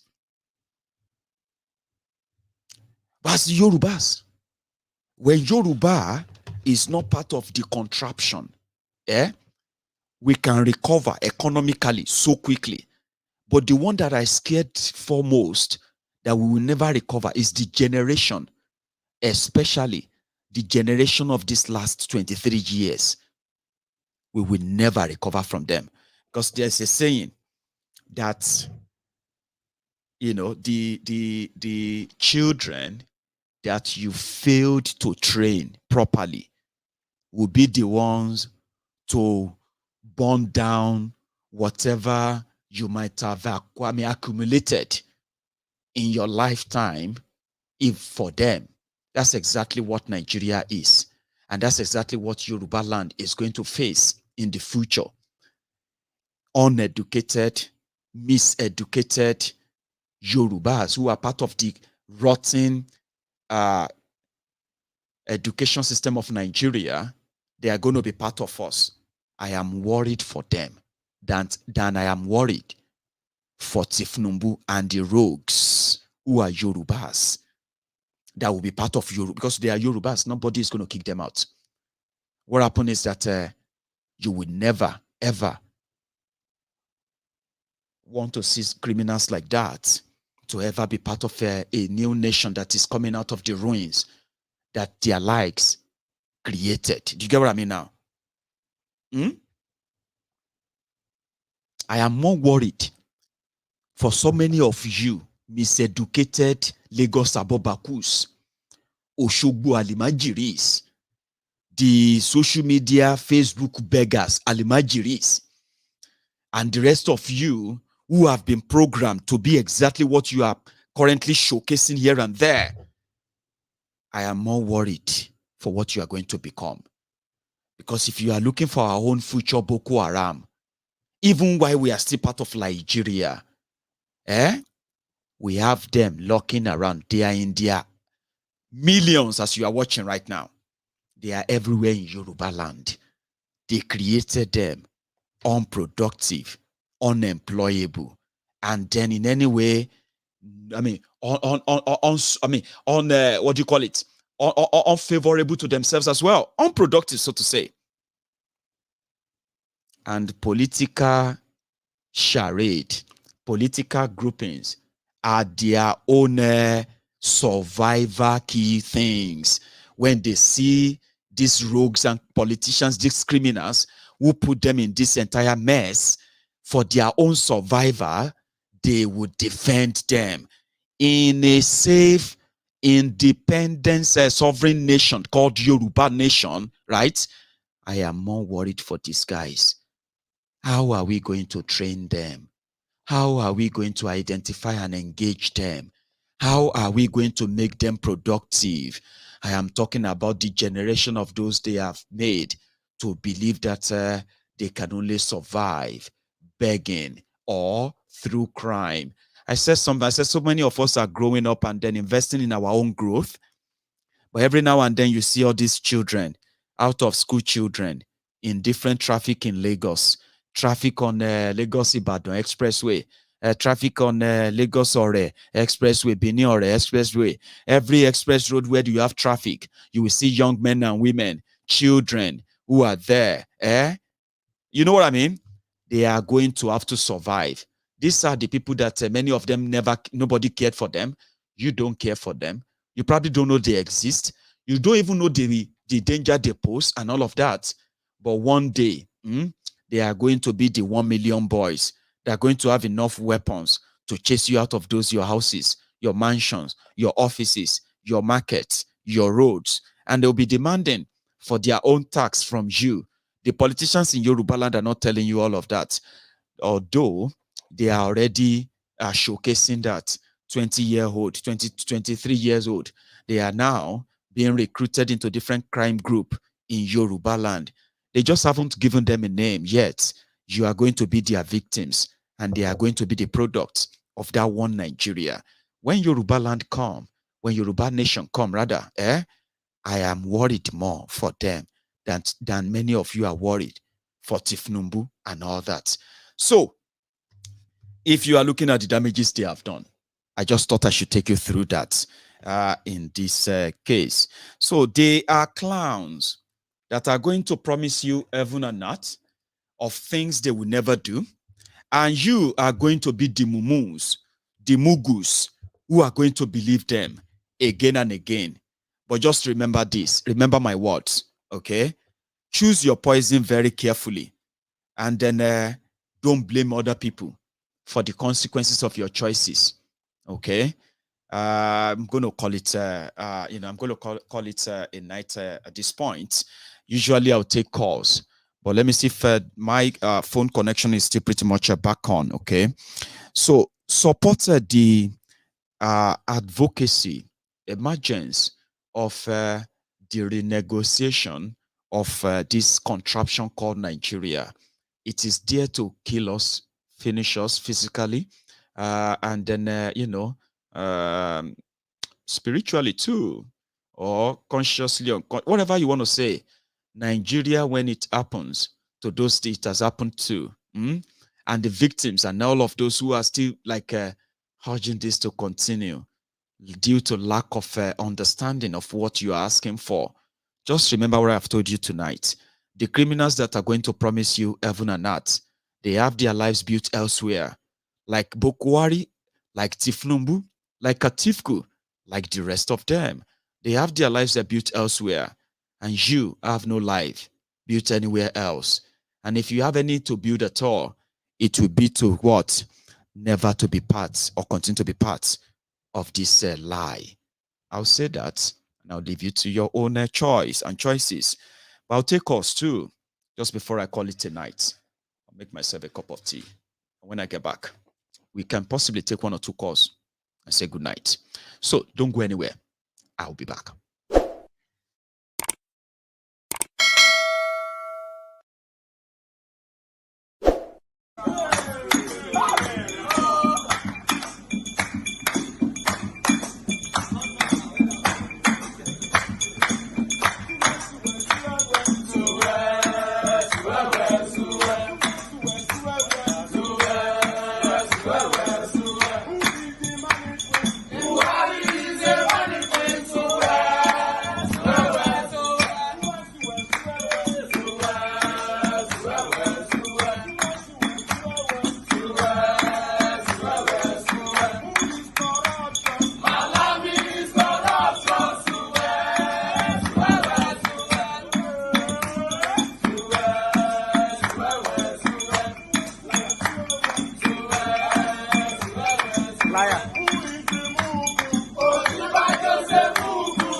right. Thank you so much for your patience, right? I've got somebody on. Yeah. Ahmed, is that you? You still there? Yeah, my deal. Anyway, thanks so much for waiting, okay? So you are connected now. Everybody can hear you. How are you? Can you hear me clearly? Loud and clear. Can you hear me? Oh, yeah. Brilliant, Baba. Good evening, good afternoon, good morning to everybody. LGBT, Larry. So is Larry in the house? I haven't seen him anyway, but go on. Yeah, I greet you, my people of thoughts. Temple. Yeah, Mama Libati Show, Emma Ronald Gusao. Nǹkan tá a fẹ́ tá à ń gbàdúrà fún bó ṣe yẹ kó rí bẹ́ẹ̀ náà ló máa rí agbára Ọlọ́run. Now, back to those mad fellows that used to come. I mean, you know, mostly if you post on Facebook, as they drop, and they follow drop comments. I don't know. You don't see me and them. When you just drop, you go see. If you tell, you go see our Abu Mujahid under. As you drop, I go just follow 5 minutes and they go back there because after that, the Vawulense I'll be seeing, I'll just be like, no, I can't read all this again. You go just go cause trouble there, just listen. I just you know, away. as you post this Tinubu when in the talk, and somebody will talk say in good school, who lost school, who kawe. You listen to Tinubu, you listen to what he said, and you start clapping. And you are clapping. You clapping to rubbish. Say, I ain't tell you because I don't understand. Someone mostly came it's out because of money, and Baba. Mostly it is because of money. Forget it. Others are because they are programmed that way. And they couldn't see beyond that tribal, religious, and every other thing. So, like I said before, Baba, it is you see, somehow, yeah. Okay, any to ban rowo na ka te ni okay, owó tó ń rí ńbẹ̀ o, mi ò jẹ́ kó rí ẹ kó pé lórí ẹ fi burú lójoojúmọ́ yẹn àtẹ̀lẹ́gbọ́n yẹn pé o wà greedy. How about ẹni tó jẹ́ pé wàá jáde o ò rí nǹkan kan bẹ́ẹ̀ o sì sọ pé o lọ sùn. O man jókòó, ìwà àtàwọn èèyàn máa ń sọ̀rọ̀. You have senses of reasoning and you will listen to nonsense confidently and you come out to defend rubbish. You are not gaining anything from that one is actually deeper too. You know what you just said is that somebody will go school who see all of these things, right? Yeah. And is still there and the clapping. Like, and you be clapping. I get that. But you know, those ones that they benefit from it, and at their time that they benefit and those ones too that they will defend rubbish. I know they are also hoping, but you are hoping for maybe 5 years. Oh, still you keep trying. Can't you try something else? Can't you just try something else and be truthful to yourself? Because my even posted something, say, the way you are saying this about Tinubu, I hope you can say that about the other candidates. And later the idiot said, I'm not supporting Tinubu, I'm only supporting Showore. You should know the stand it's all lies. Of Mayegun is not supporting any of them. No, they want me just to supporting the see fact. Ahmed, let's be honest, right? They believe they thought I am like everyone else. Some were like, okay, what is he going to talk about if he says we should not support all these people? Do you get that now? They wish. Yeah. But even when I told them that, normal, you don't even need me. I'm not useful to them. I'm useless to all of them. In every biggest sense, so they'll just say, he lives in Scotland. Number one, he's not in Nigeria. Okay. Number two, he has no electoral value. I have nothing. Okay. So number three, my support for anybody is useless. So for somebody like me who now came out and said, I have seen the Wiri 1, the Osinwin 2, then I can't see the Akama making it 3, Labour Party. Food done ready to be that. Even upon all of that, they still come here and say, we want you to tell us something about other people. What's I want to tell you? Tell you about Atiku where you don't know. Or tell you about Obi where you don't know. You see, I can see a lot of them. Mayegun should support. Will the content of Mayegun should support Peter Obi? Come, now. Let me ask you, what do you know about Peter Obi? That is the question. What do you know about him? Is it just the social media friendly that you're seeing that is deceiving you? They are Nigerians. Shey you see that clip too, Baba? Mo eri video MB come mo save it straight in the I get so many Lagos about okay? I get many obedience and I get many obedience, okay? So when I get, and I know how to deal with all these people, right? And I started seeing all this clip like you know that when people come and say Mayegun, yeah, I mean you are supporting Obi. You don't like Tinubu. I'm like Kinimole Sovele, no, I don't know say you person with you away in your GT only video there's this particular video election and Nigeria election and Nigeria and it was like no say then you know sometimes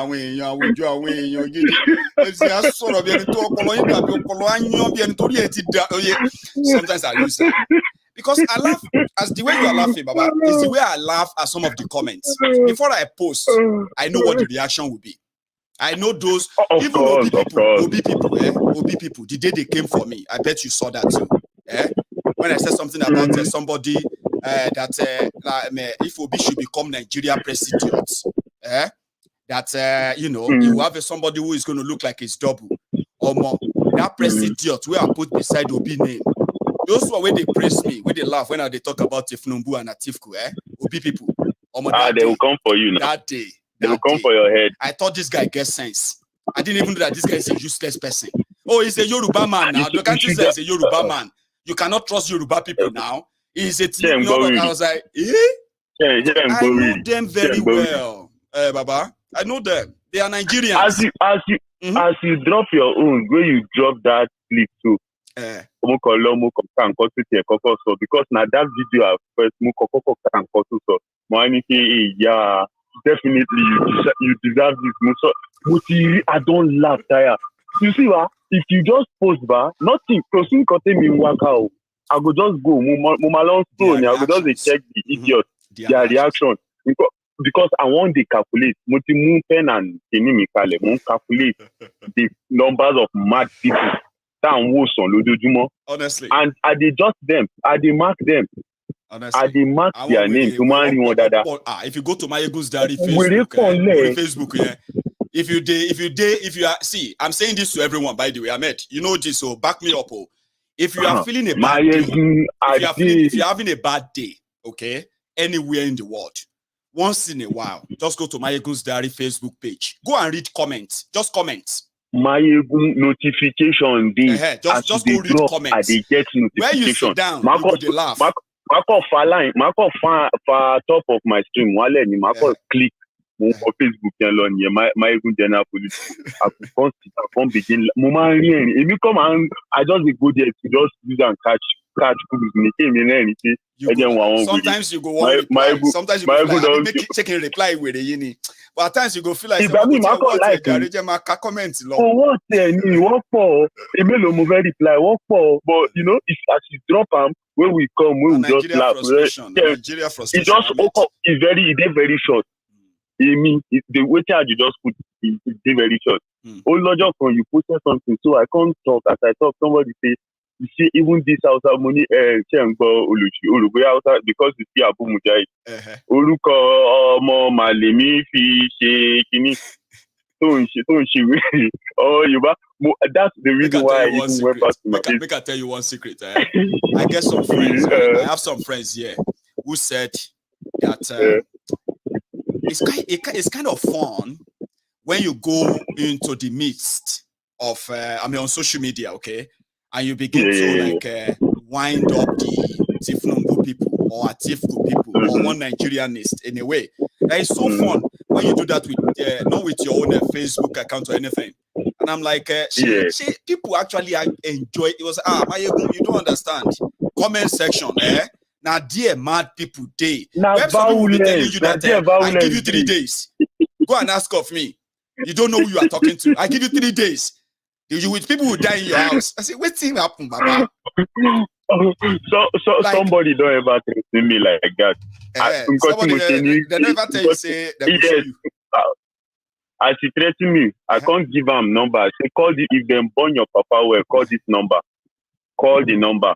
Me give you where on a go meet. Koda woman no yeah, only do. Na therapy. Ahmed, na therapy. That's why I use the little time we spend here. You know, I use the little time that we spend here to remind everybody that we all know all these things and we know what is right. I say forget to I know they Nigeria, but over Feshiri. Emi go my help my help with we to question we didn't my share Abu you are taluke my halemo. Emi look like I'm used to them all. I beg you, my come and continue with the catch the one. And now that's why I said the violence is starting. The violence is starting. It's starting. Governors, APC governors are already saying they are not going to participate in PDP problem. Obi people don't refuse say all this confusion. That is to our own advantage. And when you all come up, we are monitoring. We are just waiting for the time that Google starter. We go turn to yam pepper scatter. All of us will come begin pick up. I'm start from we can start from there. More just be ready. Keep ourselves together. Anything to Bashele, we'll do our own. Oh yeah, now. Nice one, Ahmed. Thank you very much. So there are lines for me. I have sorry, my caller, hang on there for me for a second. When people meet me one-on-one, some of them will tell me that Mayegun, how do you feel? How do you manage to be so calm when these people? I said, listen, I have been doing this, talking about the criminals in Nigeria for the past 10 years. It didn't win me any much friends.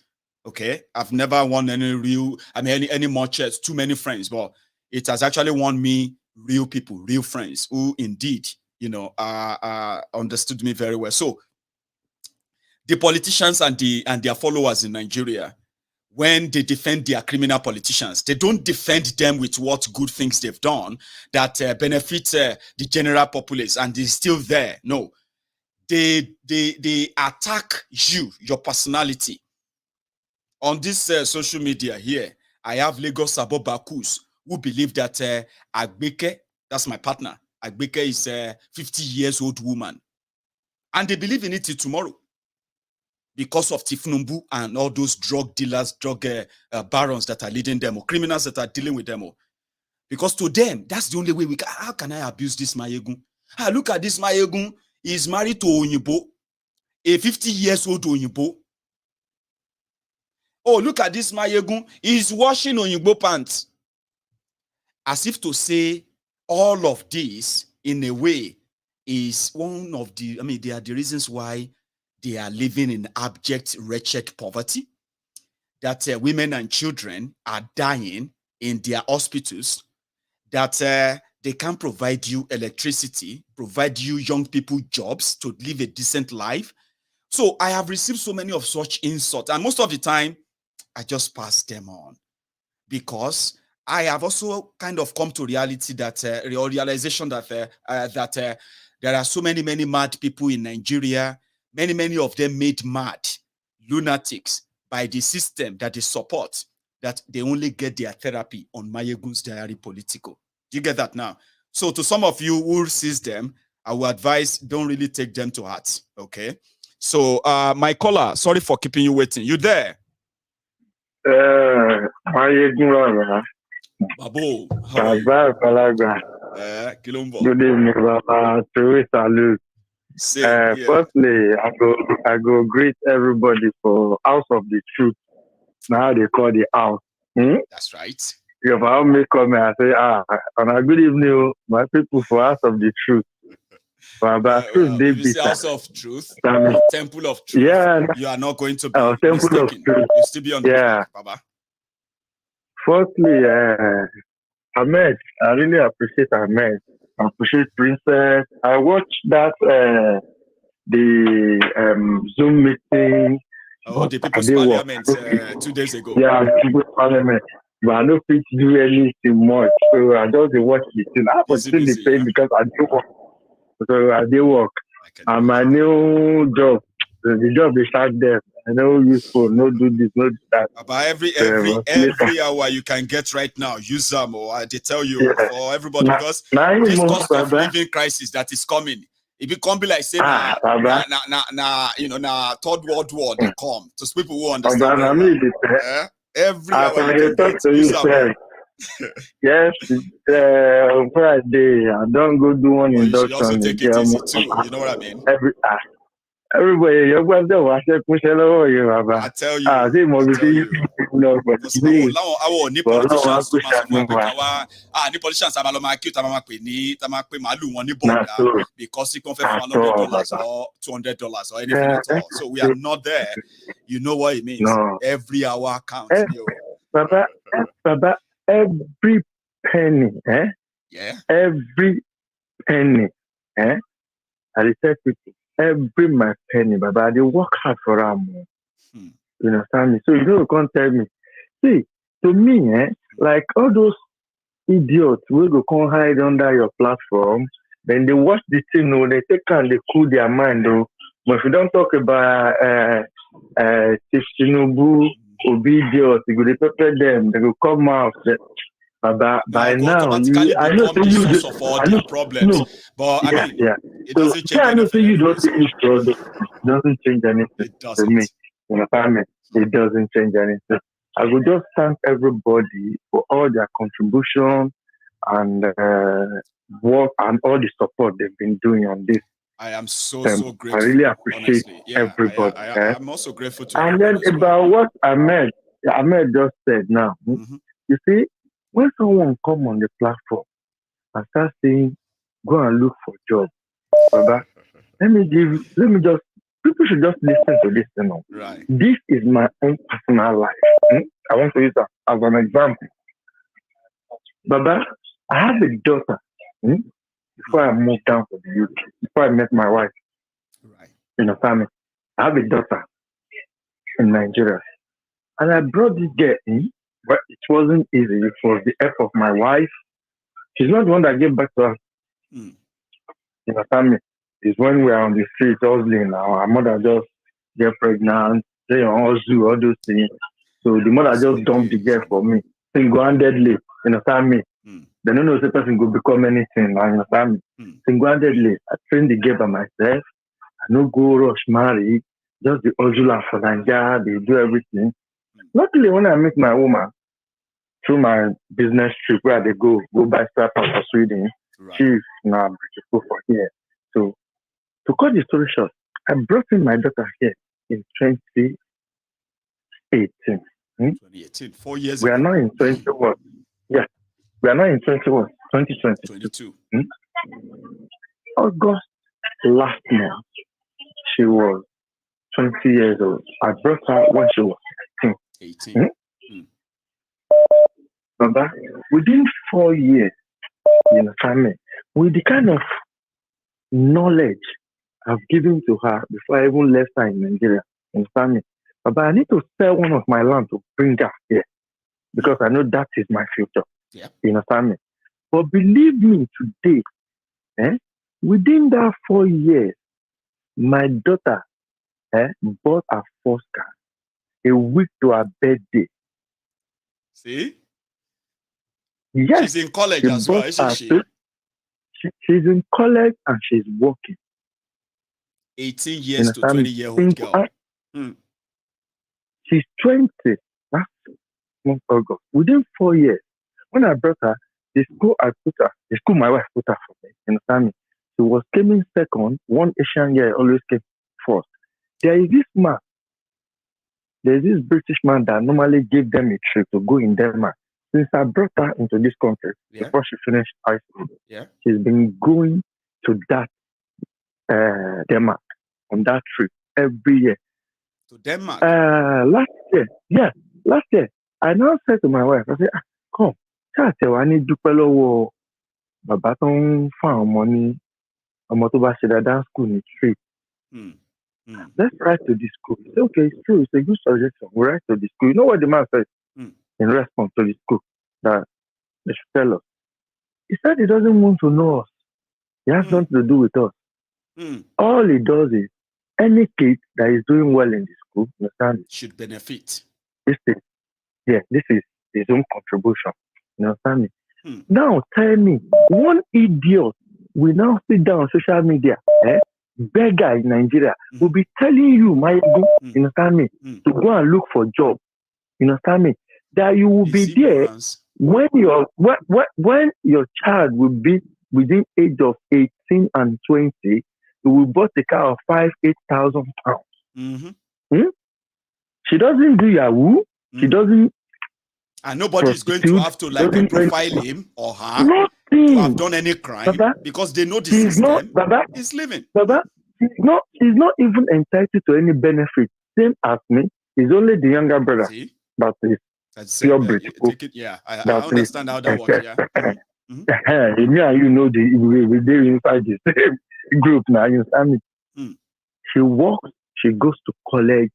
She bought her first car. She even wants to go and take 1.2 liter brown milk on mortgage. I said no.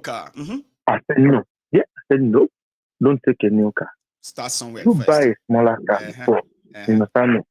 Through my other colleagues that we normally do spare parts and all those things together. Yeah. Car shipment. I mean, she's lucky. She has you. So when it comes to cars, you have history.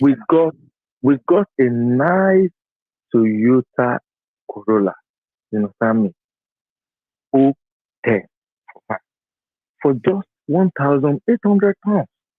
Neat, nice. You understand me? Convert it to Naira. Baba, when me I did 20 years old, Baba, I don't even know where my life they go. Your papa be Abule Showo or former councillor. Where you want? Even if your papa be that kind of self, where you want? I mean, when I did 20 years old, anybody who knows the main area where one canal they there. Now there they go park sand inside that canal. We link to international airport. I don't even dream so I go enter play for my life. I they tell you, I they go cut leave. Baba, you know a way nothing for more money. Ninubu canal. Anybody who knows the men where I go know this thing I tell you. You understand me? That is the kind of life we and there are millions like that, and they have made them believe that it is normal. You have to struggle in life before you make it. Then you realize that when you grow up and you have suffer, you realize that they lie to you. You're not going to make it. You're not making it. The system is never going to make you make it. Through this my daughter own. I just sat down the day they brought the car. I was like, God, let's zoom in that. I have this kind of opportunity in Nigeria when I was 20 years old. What would be your own kind of mindset then if you had such opportunity? I mean, by now, what kind of life will I be living? You understand me? I will be living a peaceful, happy life. Advanced and progressing life. You will not have any time to hate. You will not have any frustration that will push you into anything shady. Because you will be like, you have built your life. If you are caught with anything shady, you lose all of that. So because of that, you stay on and I mean, that's what I'm saying to all these people too. But they've never smelled it. They've never felt it. And all of this we are talking about right now, they are sounding like Fabu or something. Yeah. Papa, you go imagine, say, from now, the stepmother, don't dare part the plan that by the time you will be 25, 26, you need to have your own house mortgage. Imagine that. And it is achievable. She is young. The opportunity is limited, unlimited. She would achieve that. If you have between 15,000 to 20,000 pounds, you can make a deposit of a mortgage of house of like maybe 150, 200,000 pounds. And they give you loan. I was like, one thing, Baba, with the kind of girl, with the kind of girl your daughter is, right? If she set that goal and she's so close, she has a father, right, who can take her there if she's so close and about not meeting it. The effort, the attempt, and the opportunity she have access to. These are what many fathers in Nigeria cannot say about Baba, their own children. And yet, they would abuse Mayegun. You say, well, what is your business with Tinubu? What is your this and that? They are looting your future and that of your children. And some of you don't even know what you are missing. Honestly speaking. I close this chapter with this little one. You know what happened when I want to bring my daughter here, 2016? Tell us. I sold one land I was having in Bafu. There is a problem there. After that Bafu police station, Monila Kombe, right. A friend of mine, they sold their father's property around Ibitemeta, and he was having like share of almost 5-6 million. Once of them, wow, no way, I bet I could jack out. Maybe in the next 5-6 years, I want to 10-20 million. What is out? I will never buy, no worry. You know, he was doing computer engineering in computer village, selling accessories, things was going.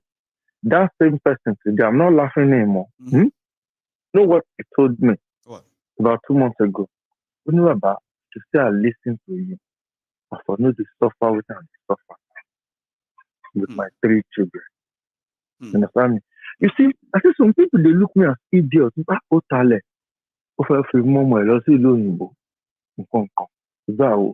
just they look there. You understand me? Because you see, most of all those people, even the family, we hear that thing. You understand me? But today, all those people they are jealous of me.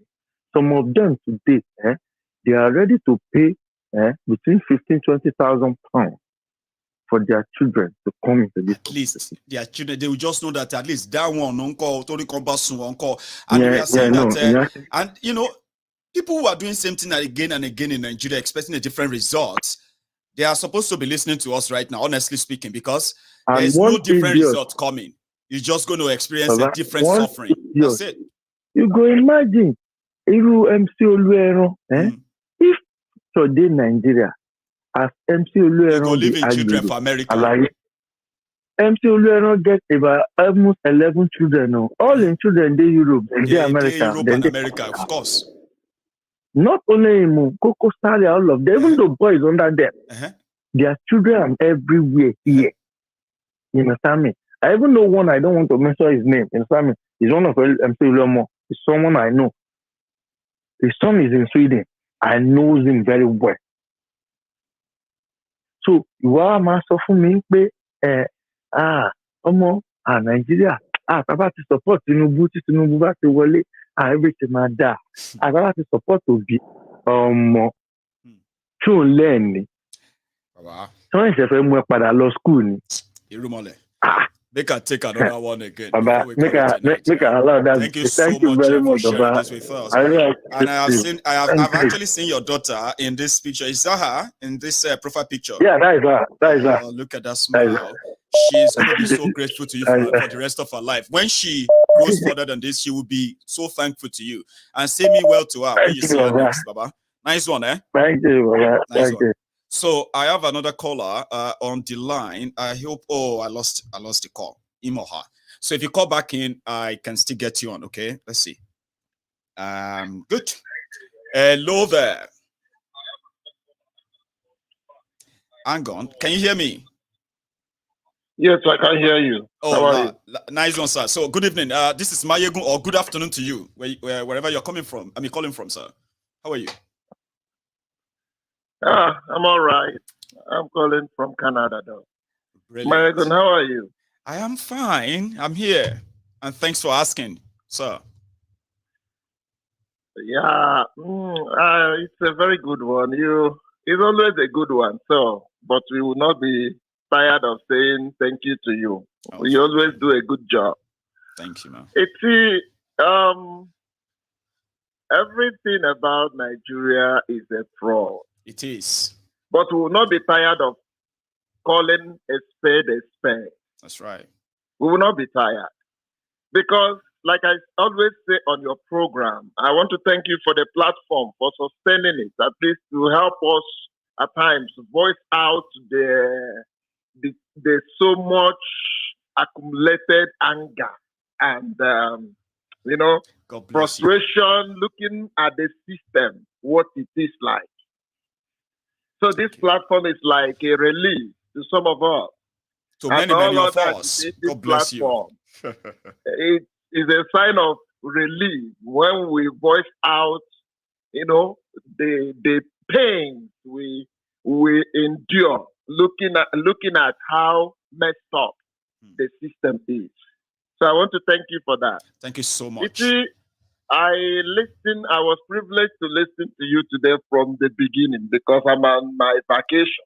Oh, bless you. So Thank I have to listen from the beginning. Today was a very well articulated and a well presentation you made today.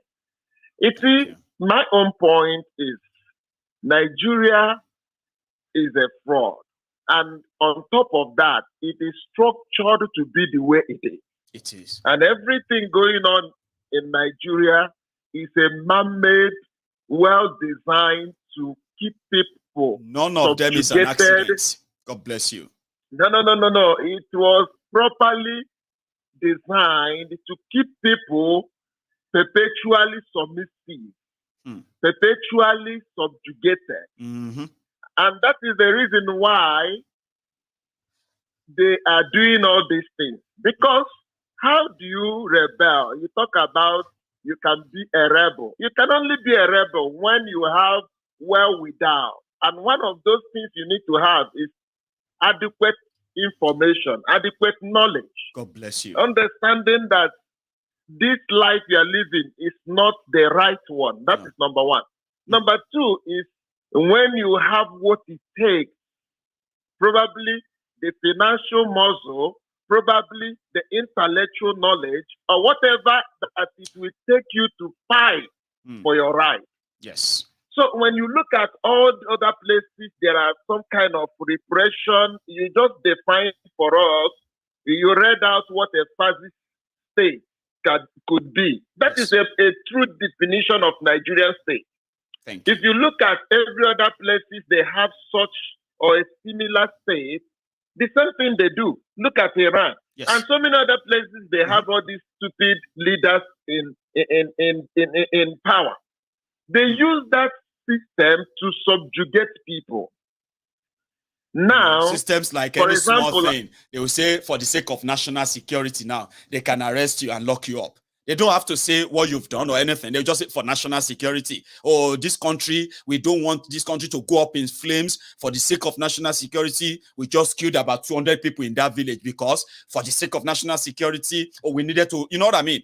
These are fascist statements that human rights, law and all those things, they don't really matter. Okay? And then they play on religion and the rest of them. And that's Nigeria, like you said. A very good textbook definition of Nigeria. Nigeria is a fraud. And there's no how a genuinity can come out of fraud. You can't have something genuine out of fraud. So when you have a fraudulent system, unfortunately, it will continue to produce fraudulent people. Yes. That is just the truth. Until that fraudulent structure is dismantled, or axed, you cannot have what you call patriotism. No. That is the truth. No. You cannot have ASU calling off the strike and not going back to strike after some time when you have an illiterate leading the country. Mm-hmm. These things, it's not a rocket science. When you have people who do not have passion for education, they are leading the various states and the federal, whatever they have. How would they care about education? When their children is all abroad studying, so why would they care? These things are not rocket science. They are not so rocket what I'm trying to say, I mean, where would the patriotism come from in the first place?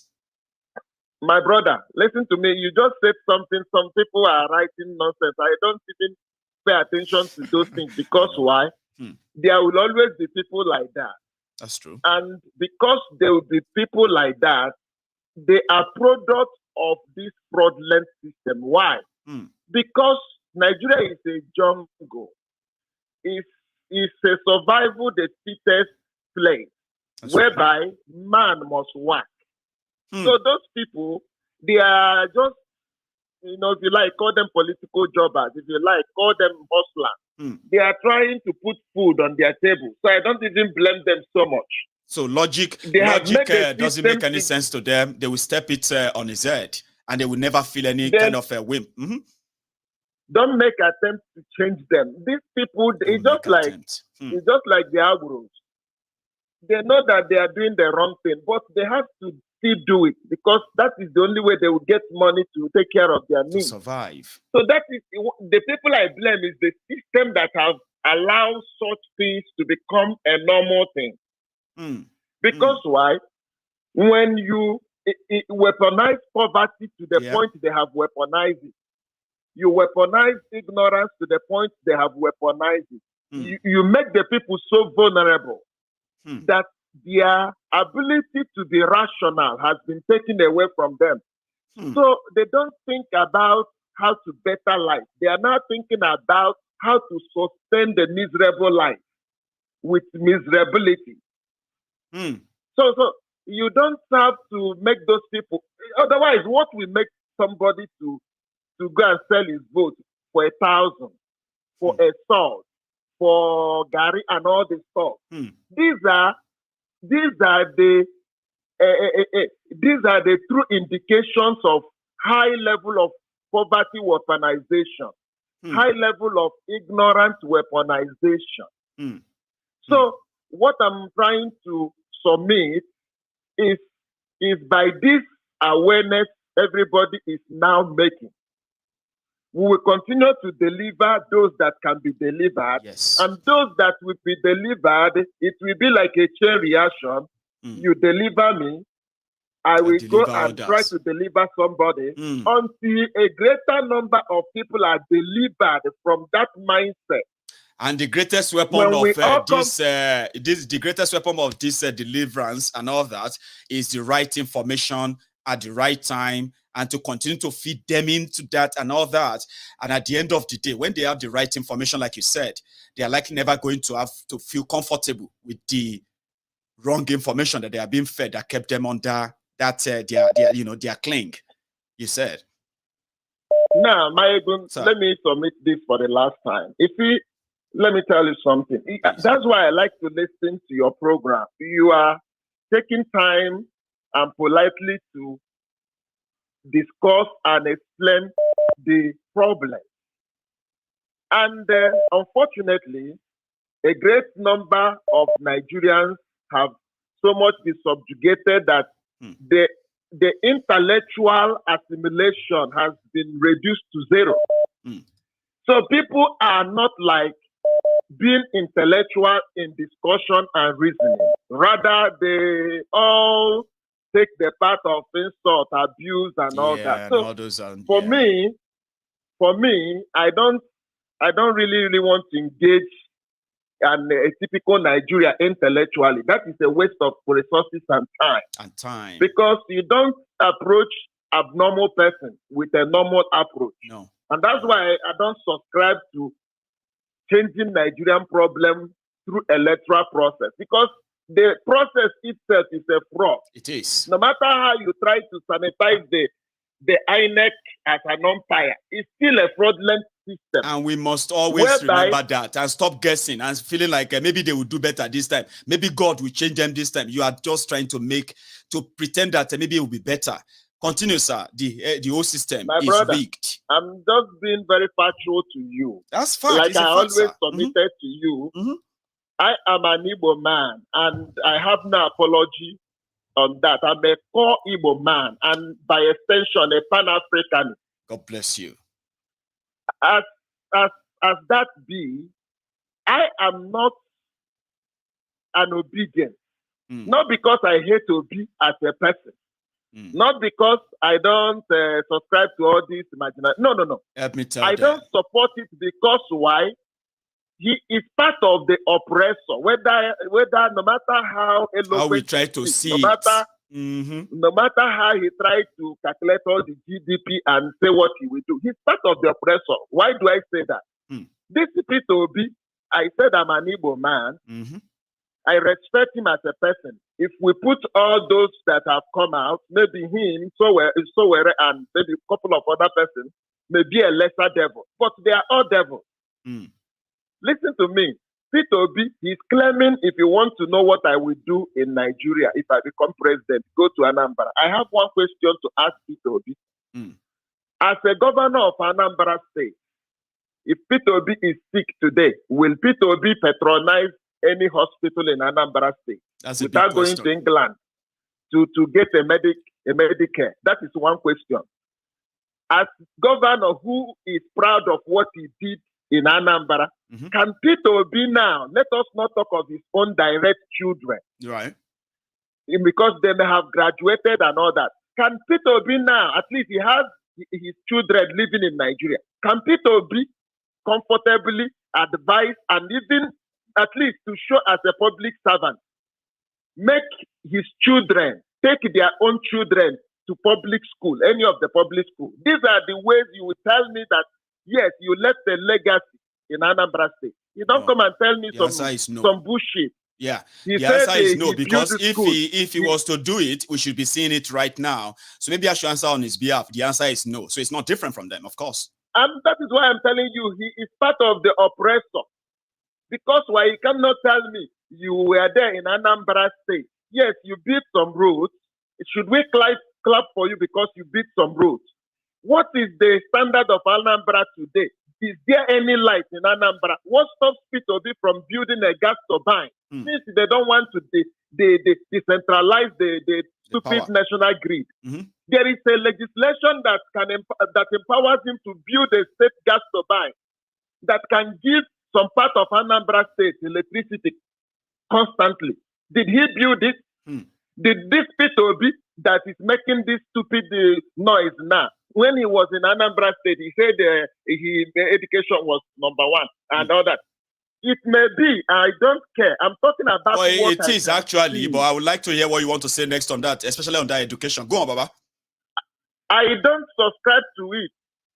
As Anambra being the biggest and the most economic hub of Southeast, was Peter Obi able to harness Anambra State to bring intellectuals that came from Anambra State to mobilize that state to be an intellectual hub like Awolowo did in his time in Yoruba land?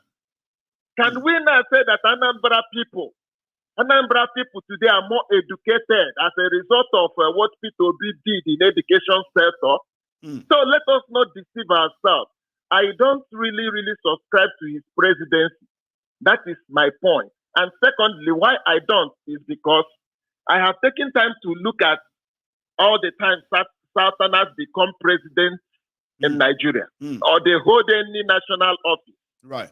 I personally have seen that we Southerners suffer the most. When the man that succeeded in subjugating the entire Igbo people and Easterners as a whole into this contraption because of his personal ambition of becoming a president of Nigeria. He put all of us in this mess.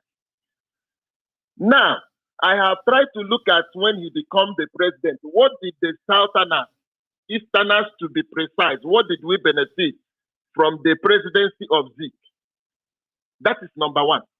When the Aguiyi-Ironsi-led coup took place, what did the Easterners benefited from his military junta? For having a Igbo man in charge. What did we benefit? I'm just saying the ones that succeeded. In Zogu Q did not succeed. Now we came to the first. But the first president of Nigeria, Nnamdi Azikiwe, was also very prominent as well. The history said it was a ceremonial president, but my own history that I read eventually said it was actually so active in the First Republic. It wasn't just a ceremonial president. So you can add his name to it as well. Continue, Baba. I just told you that is the person I said, Azikiwe. His name is Nnamdi Azikiwe. That's right. So what did we benefit? The only time that Igbo people or Easterners saw the light of development was when there was regional system, when Opara was there leading the Eastern Nigeria. Awolowo was in the west, and the Balewa and the rest of them was in the north. That was the only time we saw development come to the east. After that time, the next time we had a southerner that come from the east was Goodluck Ebele Jonathan. And his own is even worse. His own is even worse because it's so recent. That is what I'm telling you. What did we benefited from this man being president of Nigeria for 6 years, my brother? Now, I listened to your program the day you brought a picture of Niger, the second Niger bridge, as contracted by Goodluck Jonathan, that has a railway on it. Yes, it was meant to have and the a one train that line. they are building now. Now, as a southerner that knows the condition of Nigeria, Goodluck Jonathan couldn't use that opportunity to do one thing for his own people, that at least as Boko Haram have now succeeded in empowering the Fulanis and all their destruction. At least let us be proud of a southerner. Oh, he empowered us and all that. Especially a southerner who grew up during the war as a kid, possibly dreamt of a day he wanted to see he wanted to see a very developed Eastern Nigeria. As a kid myself, there was a time I was dreaming of becoming the military head of state of Nigeria. I would just take over the government. And then I will do this, I will do that, I'll do this here in Ibadan, here and there. So Goodluck Jonathan, who later probably become the president, as you see, right? Ended up doing just like everyone else did. They don't give it. That is one thing. That's why I don't really subscribe to all this. Because the ones we have had already, what have they done? Peter Obi, now, to be very honest with you, I don't hate him as a person, but I don't want him in their presidency, because Peter Obi had the heart during his governorship in Anambra State. It was when we witnessed one of the biggest massacre of the agitators. He has not denied it. Peter Obi killed almost 1,000 MASOP members under his supervision. He denied that, by the way. You will continue, okay? He denied that. He said the day they found bodies in the Izu River, it wasn't in Nigeria. Yes. But people said the guy who was the then, is it commissioner of police? What's that guy's name again? That he was the commissioner of the police. Continue the story. But I just wanted to put that in there before you continue. But continue. The Izu River killings. Yes. So this guy, yes, he's a fine young gentleman, has energy and all that. But my brother, if we must be honest to ourselves, Peter Obi cannot change the fraudulent structured Nigeria. He's only going to, of course, he had already said some things that I begin to say, what nonsense is all this? I think I heard somewhere he said, yes, my government will borrow. I told myself, oh, you are even still dreaming to borrow. That is one point. I also see where he said, yes, we will fight everything, but it will not be immediate. It will take time. He didn't tell us the timeline. That is the same old story we have been hearing. It will not be immediate. It will take some time. Have you not heard that of 100 million people who have access to healthcare? And they said he did it in Anambra. They said poor people in Anambra were given a medical card. And I actually seen some as well. Brother, you please, from there? Please, tell me. Please. You live in the UK. Let us not buy into all this nonsense sentiment. They are like a buzzword in Nigeria now. You know what I'm saying now? It's they are buzzword. Yes. I'll give you this. Free education. I'll give you that. But he just said he will give them 100 million integrated healthcare insurance. Let's assume that he did that. Okay? Let's even assume that he did it. He's not telling them how to fund it. That's what I wanted you to say. I wanted you to say, did he say how he's going to fund it? In Nigeria, just tell them you will do this and that. Don't tell them how you're going to fund it, because that will be too much. Because by the time you start telling them how you're going to fund it or where you're going to see the money, they will realize that you just made up nonsense. You just said something that's not realistic, intellectual. Like I want to conclude with this. Right. Like today's program you titled Tinubu going to London and all that. Mm. You see, because of the fraudulent nature of Nigeria, those that are shouting Tinubu, they know that it's a disaster waiting to happen. They know very well. And they don't really care. That's why it took me back to the man that called himself Shehu somebody, Mahdi or something, the one that was that was inciting religious nonsense and tribal stuff, yeah? You know how interesting Nigeria can be. How interesting. That's why I don't believe when somebody comes to tell me it's an intellectual produced in Nigeria. I don't really subscribe to it. I'm sorry. You have to prove it. Use that word. That's why I'm like, sometimes you need to let people open their mouth and talk before you start believing anything you are believing. An intellectual. He also acclaimed intellectual. He's part of the intellectuals we have in Nigeria. Now look at what somebody that says that he's an intellectual was saying. The same man, if you remember, you played that video in one of your programs. If I still recollect that now, where he was talking about the guy that they intercepted or arrested in Egypt or somewhere and brought back to DSS. The guy that was mediating between the bandits and the government or whatever. That's true. That guy. His name is Tukor Mamu. God bless you.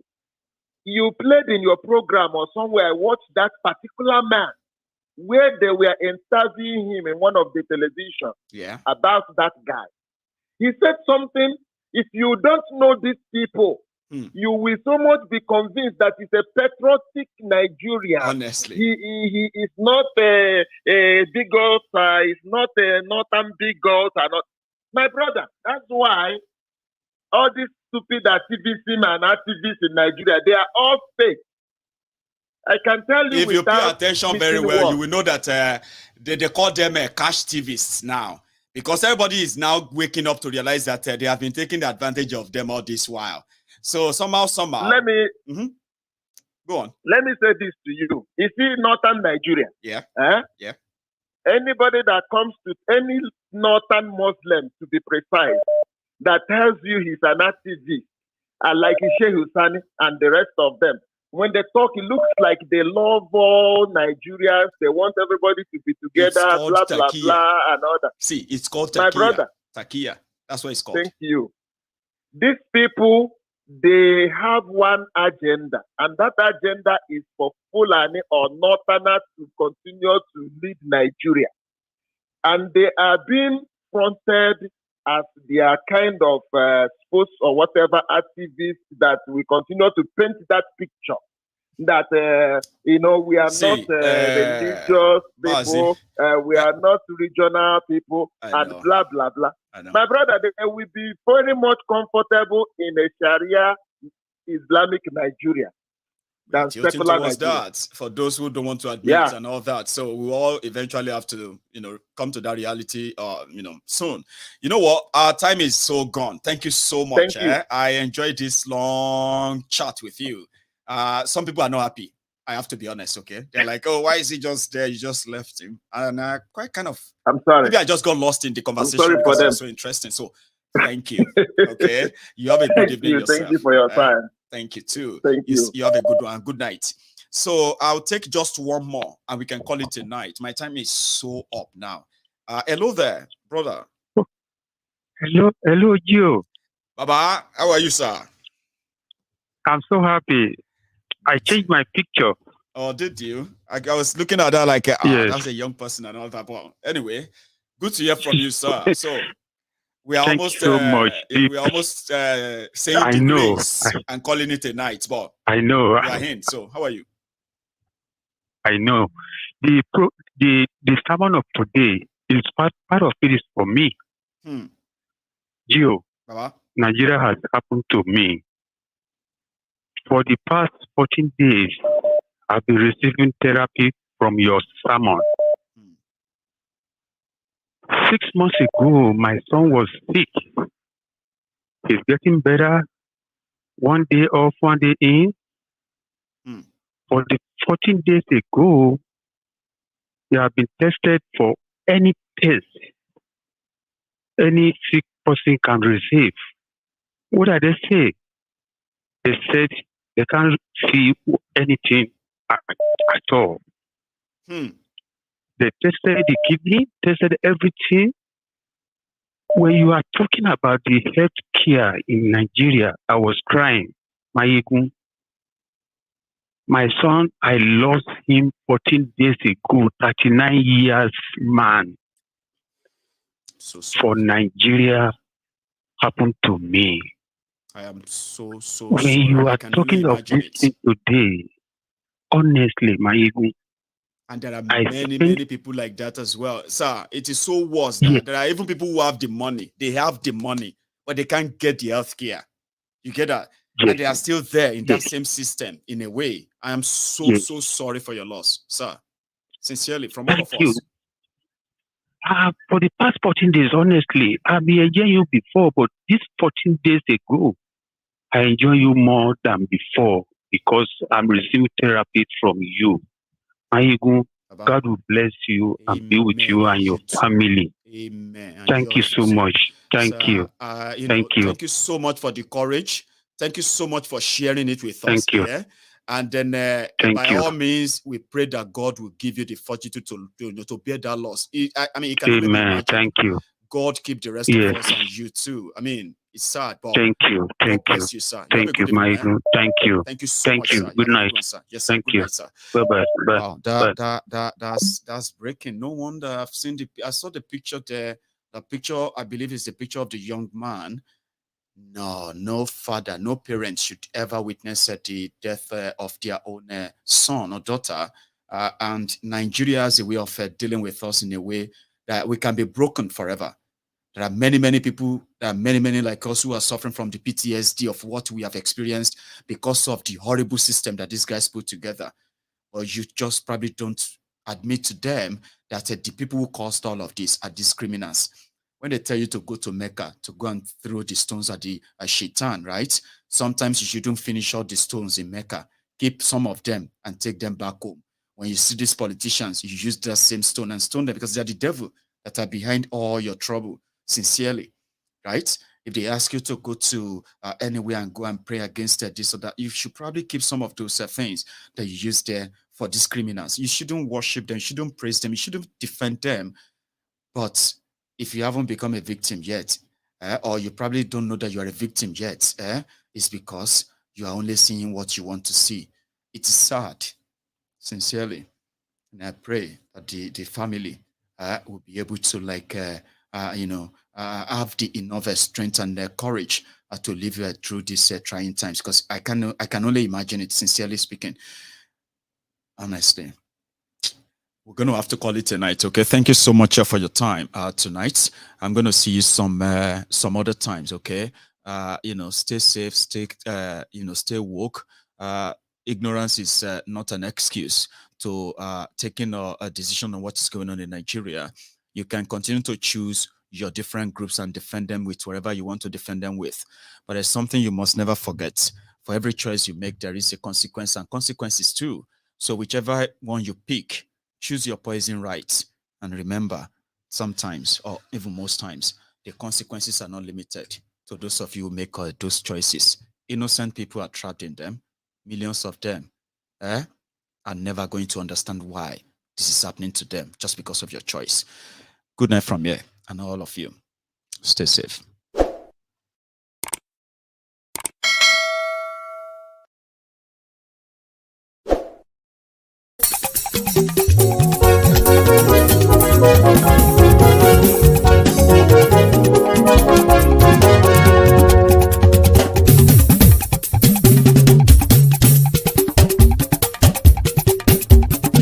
Mayegun làwa mọ̀ làmọ̀ tó dòdòdò. Mayegun dayari Ayíbi #1. Mayegun làwa mọ̀ làmọ̀ tó dòdòdò. Mayegun dayari Ayíbi #1. Mayegun ti dé o ọ̀rẹ́ ara yìí. Mayegun dayari Ayíbi #1. Lórí Facebook, lórí YouTube. Mayegun dayari Ayíbi #1. Gbogbo bó ṣe ń lọ ni Mayegun já wa sí. Mayegun dayari Ayíbi #1. Àṣírí ọ̀jẹ̀lú kì í bò níbẹ̀ o.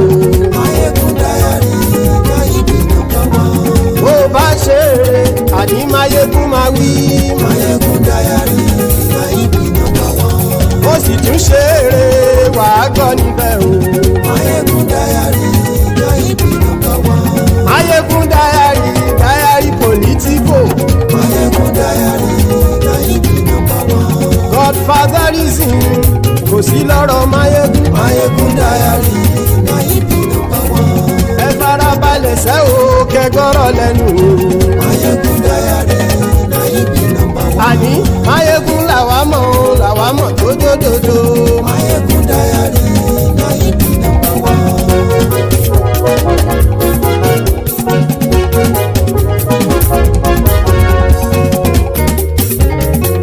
Àní ẹ̀sùn ràkì. Máyégún ti dé. Máyégún ti dé. Ọ̀jẹ̀lú ẹ̀sùn ràkì. Máyégún ti dé. Àní ẹ̀sùn ràkì. Máyégún ti dé. Lórí Facebook. Máyégún ti dé. Àní ẹ̀sùn ràkì. Máyégún ti dé. Lórí YouTube. Máyégún ti dé. Àní ẹ̀sùn ràkì. Máyégún ti dé. Bọ́ bàbá gbé wúrẹ́. Máyégún máa wí. Àní ẹ̀sùn ràkì. Máyégún ti dé. Ijó ìgbádìyẹ. Máyégún máa wí. Àní ẹ̀sùn ràkì. Máyégún ti dé. Pẹ̀sìdó bá rúfin o. Máyégún máa wí. Àní ẹ̀sùn ràkì. Máyégún ti dé. Kí gómìnà kówó jẹ. Máyégún máa wí. Àní ẹ̀sùn ràkì. Máyégún ti dé. Ọlọ́pàá tí ń darí bá. Máyégún máa wí. Àní ẹ̀sùn ràkì. Máyégún ti dé. Aṣòfin tí ń rúfin o. Máyégún máa wí. Àní ẹ̀sùn ràkì. Máyégún ti dé. Òpùrọ́ olóṣèlú. Máyégún máa wí. Àní ẹ̀sùn ràkì. Máyégún ti dé. Ọ̀jẹ̀lú ẹ̀sùn ràkì. Máyégún ti dé. Àní ẹ̀sùn ràkì. Máyégún ti dé.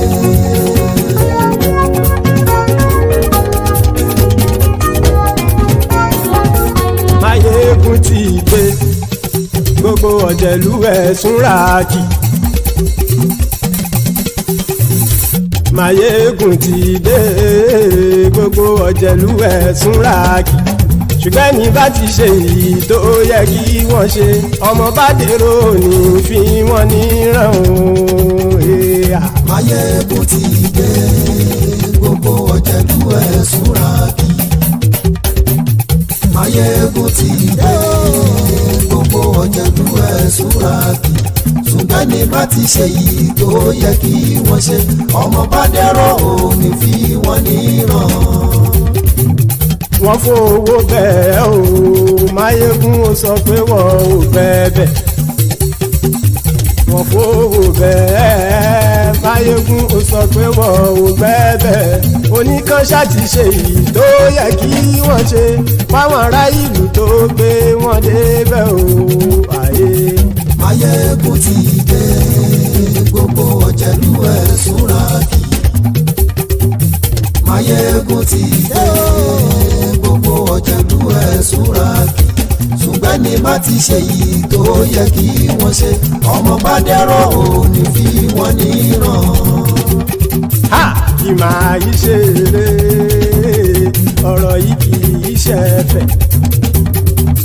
Kì máa yí ṣe eré, ọ̀rọ̀ yìí kì í ṣe ẹ̀fẹ̀. Ẹni bá ti lè lẹ́bọ̀ lẹ́rù o, ọmọ bá dèrò kàṣàyè tú wọn síta. Máyégún ti dé. Gbogbo ọ̀jẹ̀lú ẹ̀sùn ràkì. Máyégún ti dé. Gbogbo ọ̀jẹ̀lú ẹ̀sùn ràkì. Ṣùgbọ́n ní bá ti ṣe yìí tó yẹ kí wọ́n ṣe, ọmọ bá dẹ́rọ̀ ò ní fi wọ́n níran. Tẹnitẹni ọmọ Máyégún ọ̀rẹ́ ara ìlú mọ̀mọ́ ni mo fọlọ́run ṣọ́ ẹ̀ bá kìlẹ́bù. Lóòótọ́ olódodo ìlú ọ̀tá ìlú mọ̀mọ́ ni ìwọ ṣá máa ń ṣọ́ra kò sì mọ́ bẹ̀rù. Bọ́tà ń lè rí bóníṣègùn lé káwọn mọ̀mọ́ fi ṣera wọn ni ó ti dẹrùn tí wọn ò gbọ́dọ̀ sì mọ́bẹ̀. Èèpo ọ̀bọ lọmọ bá dérò tàjẹ́ ò gbọ́dọ̀ jẹ́, ó ti jọba lórí àbínú ẹni kò sì mọ́ fòyà. Àìsíwọ́lu ní ẹnìkẹ́ ìgbódì ẹyin lábàrá o, ó kó ẹni tó bá dán wò á kàmù. Máyégún ti dé. Gbogbo ọ̀jẹ̀lú ẹ̀ tún ràkì. Máyégún máyégún ti dé gbogbo ọ̀jẹ̀lú ẹ̀ súnra kí o ẹni bá ti ṣe yìí tó yẹ kí wọ́n ṣe ọmọ bá dèrò òní fi wọ́n níran o. máyégún ti dé gbogbo ọ̀jẹ̀lú ẹ̀ súnra kí máyégún ti dé gbogbo ọ̀jẹ̀lú ẹ̀ súnra kí ṣùgbọ́n ní bá ti ṣe yìí tó yẹ kí wọ́n ṣe ọmọ bá dẹ́rọ̀ òní fi wọ́n níran.